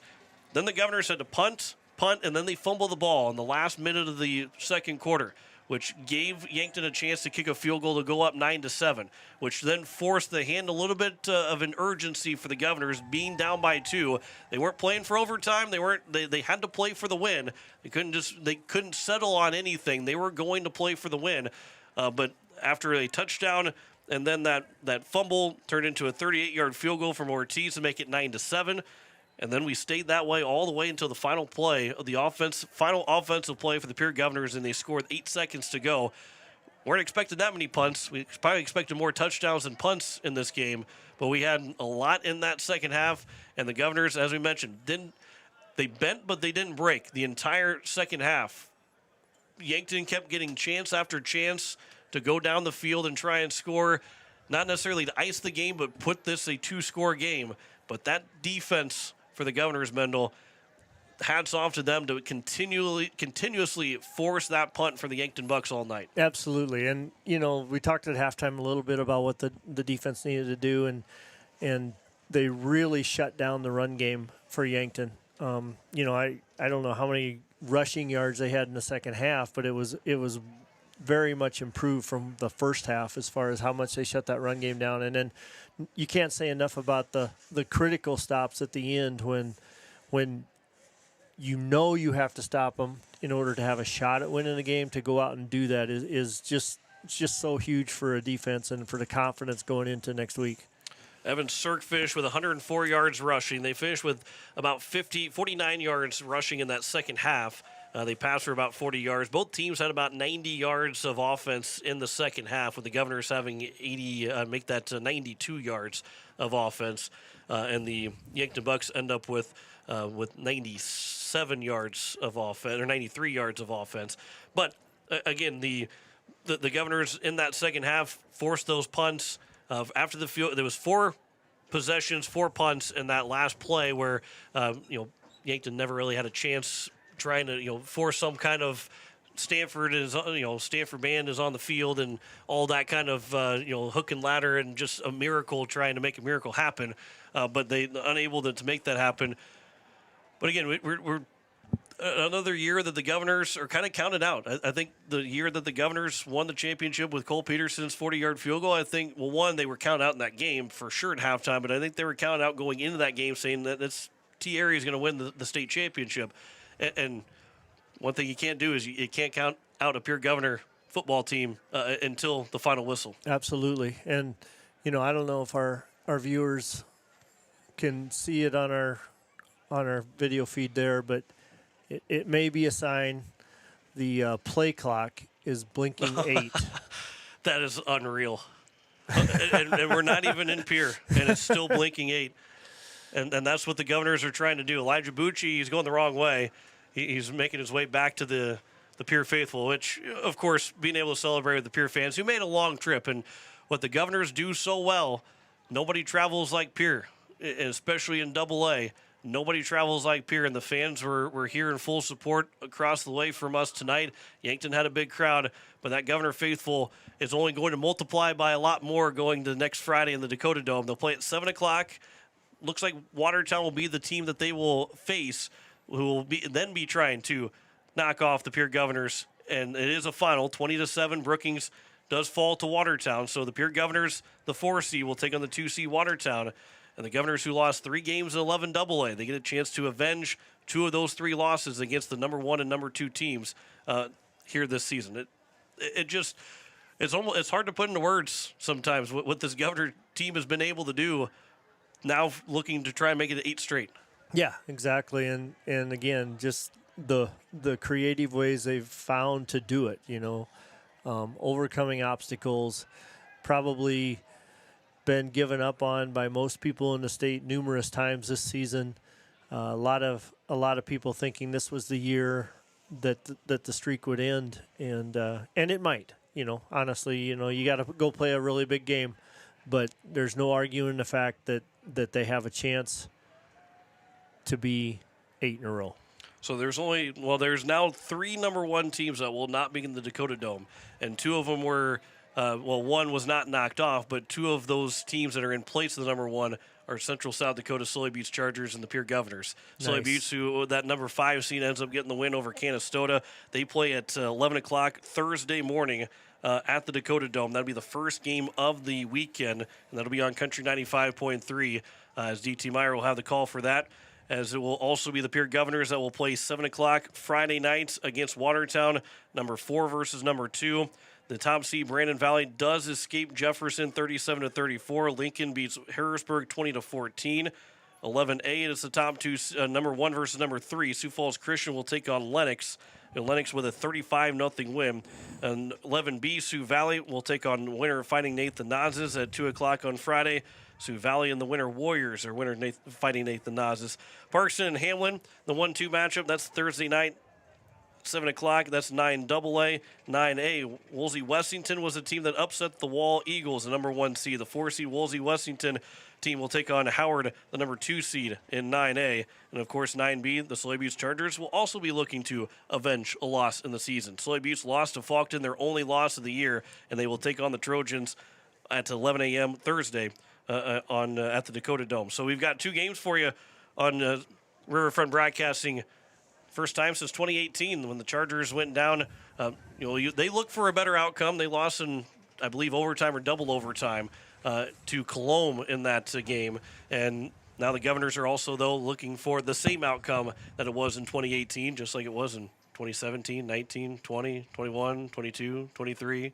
looking for the same outcome as they did for the last 7 years of going down to Vermilion and picking up a championship. We're waiting to talk to Coach Steve Steele as I'll give George Staley a hard time. He said he was going to come talk to me, but he didn't make his way up here. Yeah. We were going to talk to Elijah Bucci and George Staley, but we did get Carter Shufflebein at least to come up and talk to us. And if anybody knows George, that's very unusual for him not to want to talk. I think I would venture to say that he's probably talking everywhere to everybody across the way. But the Governors with the win, 14-9 on the American Family Insurance Brittany Shufflebein scoreboard. Pierre Governor volleyball team will play Thursday night as they will take on what looks like it'll be the Jefferson Cavaliers, waiting for the final games to finish out before we do know for sure that they are facing Jefferson. But that will be a Thursday game for the Sodak 16, the Pierre Governor volleyball team. Then Friday, we'll have coverage at 6:30, kickoff at 7 o'clock. We should have the same crew as we did last year in the state championship. Myself, John Winkler, with Mendel Miller and Blake Dean making that call for you on KCCR and on YouTube at KCCR Sports. And again, we'll still awaiting for Steve Steele to make his way over here. Let's take one more commercial break. We'll come back in a minute and talk with Coach Steele. Back in a minute on KCCR and on YouTube at KCCR Sports. Walking together in faith, living together in faith, working together in faith, that's who we are. Hi, this is Pastor Sam Hanschke. I hope that our athletes have an excellent and successful season. I pray that God would continue to richly bless them. I invite you to join me in praying for our athletes during the year. We're Faith Lutheran and we are glad you're here.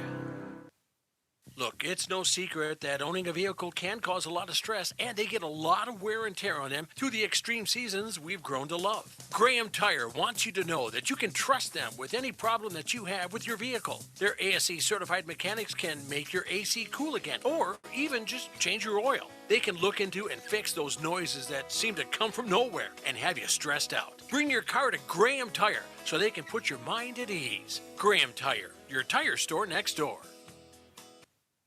Back here as we continue the post-game show, we're looking to talk with Coach Steve Steele here in just a moment. John Winkler alongside Mendel Miller, and again, 14-9 win for the Pierre Governors tonight over the Yankton Bucks. As again, we'll talk with Coach Steele and then wrap things up and send you on your way on your Friday nights and get you set for state championship football again here on KCCR next week Friday with a 7 o'clock kick down in Vermilion. Mendel, not necessarily the final thoughts, but your thoughts on this win for the Pierre Governors to try and wrap up those thoughts. Yeah, exactly. Yeah, exactly. Where do you start? How do you summarize something that's just amazing?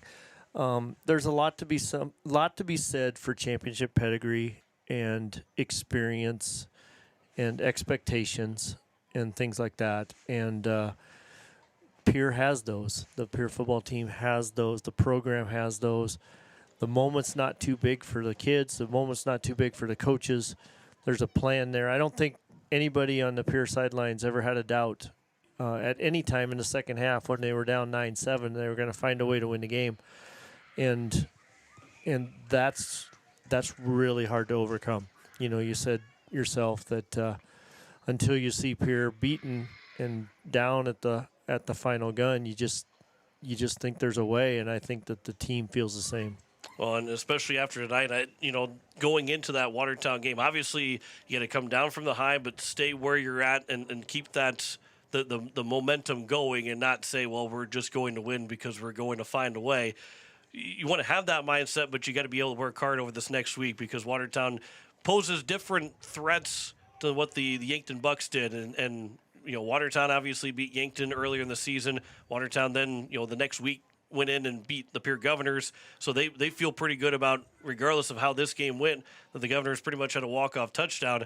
They feel pretty secure in what they're doing to still get a state championship next Friday. Yeah, exactly. It's a different matchup for sure. But the thing to remember is that, part of that expectation, part of that culture, the winning culture that the Pierre football team has, is the hard work put in every day in practice. They don't take those shortcuts. They don't expect it to be easy, and that is, that championship mentality is bred through that hard work, and they know what hard work is, and then they know what the results of that is. Yeah, the Pierre Governors, again, take on the Watertown Arrows next Friday night with a 7 o'clock kickoff. Coverage will start at 6:30, 7 o'clock kickoff here on KCCR and on YouTube at KCCR Sports. And again, we'll also have the Soybeans Chargers and their championship game against the Faulkton area Trojans. That'll be a 11 o'clock kickoff over on Country 95.3. And we will now talk with the head coach of the Pierre Governors and Steve Steele. And Coach, I told Carter Scheffelbein this, and you've had a little bit more time, but we are live on the radio, so the emotions have to kind of be a little bit more even keel. But the excitement, the emotion of that win to get to the state championship. I'm tired. Yeah, I mean, that was such a fun game, and it's very, very difficult to put into words. Very, very proud of this group, especially this senior class. This has not been an easy season for so many guys. I mean, we go from losing 1 game in 2 years or 3 games in 3 years to 4 in a month, and that's not an easy thing for anybody to go through, especially this senior class. But they stuck with it. They kept fighting. They kept meeting every challenge we put for them. It was a challenging year from injuries and just in general trying to find the right way to put the puzzle together. And the kids never questioned. They fought through a lot of changes. Some forced, some unforced, and to find a way to get all the way back to the final ending. And, get to end their career in the Dome. It's one of those things. They get to pick someone that'll carry them off next Thursday. I'm just very, very excited for that group of kids. Oh, you're going to make me go. Yep, you go ahead. Yeah. How do I follow that, right? Right. Yeah, I mean, John and I talked in the pregame a little bit about the trials and tribulations that the team had to go through. And the way you get through those is sometimes you discover new things, right? And new ways of getting things done. And you just said yourself, sometimes forced, sometimes, not. But was there a time where you said, this is going to work? Yeah, I think I don't know. I honestly don't know. I mean, it's one of those things where you always feel good about your plan. I don't think there's a game we went into this season where we're like, oh, man, I don't know if it's going to happen today. You always have confidence in that. The kids have confidence in that. I think the challenge became, you take a couple L's and you kind of wonder, hey, can we do this? That doubt creeps in. And, that Sturgis win was a huge one to get over that hump and win a close game. But I just think all of the adversity and the battles that we had to go through and coming up short in a battle, there's a lot of motivation to be had and fortitude that's forged in that. And I really think that taught our kids the lessons they needed to get to where they are today. Like I said, I'm just very, very proud of the fact that they stuck with it and they kept growing and they never once complained about the roles when roles moved around, and here we are. Well, you score on the second play of the game, and the momentum is all on the Pierre Governor's side.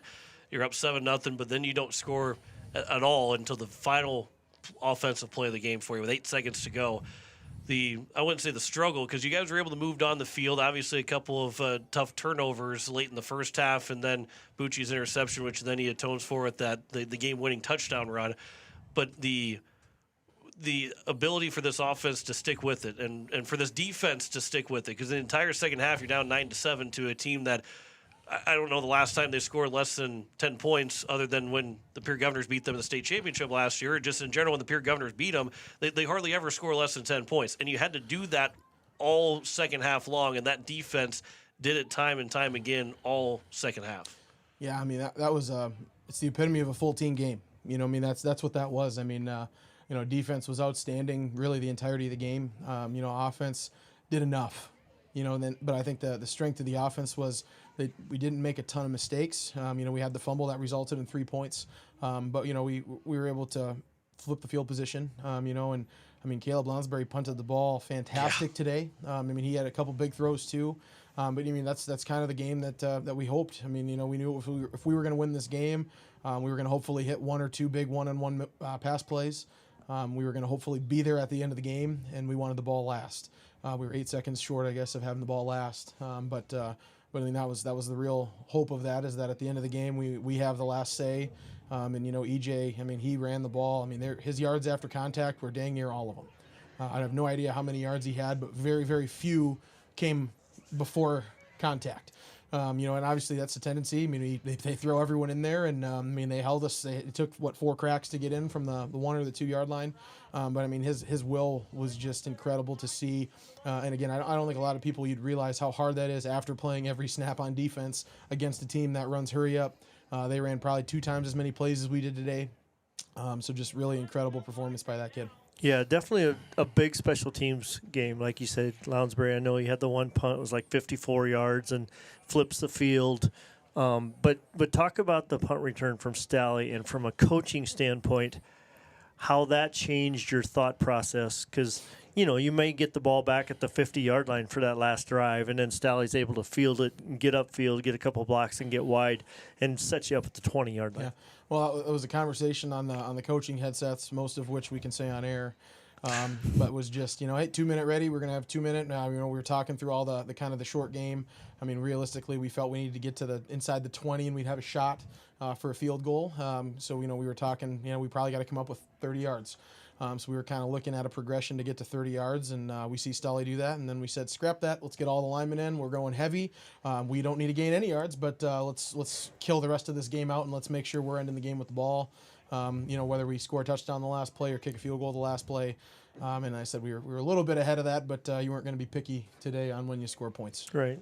Well, Watertown is going to be your opponent next Friday. They got a 20-7 win over Brookings at home. Obviously, regardless of winning the game tonight, you knew that you're going to face a team that beat you in the regular season. It is the Watertown Arrows, but that I think that adds even more excitement to this, because you haven't seen Watertown in the state championship in this big run, but an opportunity to go after a team that beat you again now for the second time this year. Yeah, I mean. I don't know what the question is there, I guess. But realistically, we get to play a game next week. I don't, like I said, I couldn't have told you who I couldn't have cared who we played. We get to play, and that's the most important thing. Our kids get to end the career in their dome. Our seniors do, and we get another game. That's the fun part, is we get to go and do this all over again. And what a game it was. It was a lot of fun to watch. It's hard sometimes to be the broadcaster, not the fan of the Pierre Governors, because there was a lot of heart-wrenching moments and heart-stopping moments and the Pierre Governors always end up on top. Yeah, well, it was the epitome of the roller coaster of that game. We felt really good when we had that mix-up and we got into that position to take that shot with Bucci. Ends up with a pick on the 2-yard line. You're wondering, well, was that our shot? And we get it right back, and there we go. So just never count these kids out. And one more game next Friday against Watertown. Looking forward to talking to you in Coach's Corner next Wednesday and getting set for that state championship. Go celebrate. Go have fun. We'll talk to you Wednesday. Sounds good. Thanks, guys. Thank you. That is head coach Steve Steele, the victorious Pierre Governors, 14-9, and they advance to the state championship next Friday against the Watertown Arrows. Again, Mendel, you kind of wrapped it up a little bit too, but your final thoughts on this Governor win to get to this championship. Yeah, go for 8, right? I mean, again, don't doubt the Governors. I think that's one of the lessons. I think everybody was looking at this game and understanding that this might be the end. Everybody probably is thinking they're going to see a little historical ending, and instead they're just going to get to see more history next weekend. Well, the Pierre Governors, they score in the second offensive play and then their final offensive play, and that's all they needed, a 14-9 win over the Yankton Bucks to wrap up the 11AA semifinal and advance to the state championship next week, Friday. Coverage will start at 6:30, kickoff at 7 o'clock at the Dakota Dome here on KCCR and on YouTube at KCCR Sports. I want to say thanks to Eliza Mayer back at the station. For Mendel Miller, John Winkler here signing off. Pierre Governors are headed back to the Dome, home away from home next Friday, as they take on the Watertown Arrows in the 11AA state championship. 14-9 win for the Pierre Governors tonight over Yankton, as we say so long from Crane Youngworth Field. You've been listening to the Pierre Governors on KCCR and on YouTube at KCCR Sports. The Pierre Governors on KCCR are sponsored by Agtegra, First Fidelity Bank, Red Rosa, Wheelhouse Auto Body, SD Savin, Wegner Auto, and State Farm Becky Pottsaba Agency. And by Pizza Ranch, Rising Hope Counseling, Sanford Clinic, River Bottom Sanitation, Black Hills Federal Credit Union, Anderson Rumsa Dental, Home Care Services, and Country Carpet and Flooring. By Olson Plumbing, First Dakota National Bank, Boys and Girls Club of the Capital Area, Slumberland Furniture, AGE Corporation Ready Mix, Dakota Storm and Roofing, and South Dakota Office of Attorney General's Division of Consumer Protection. Pierre Governors on KCCR is also sponsored in part by Beck Motors, First United Methodist Church, Zander Auto Parts,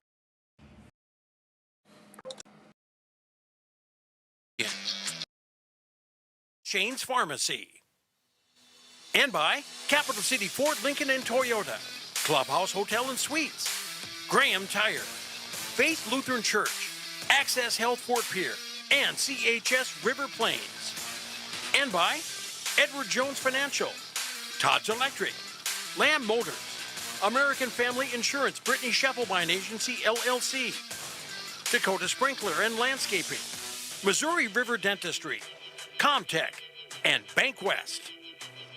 Join us all season long for more Governor Sports on KCCR and on YouTube at KCCR Sports.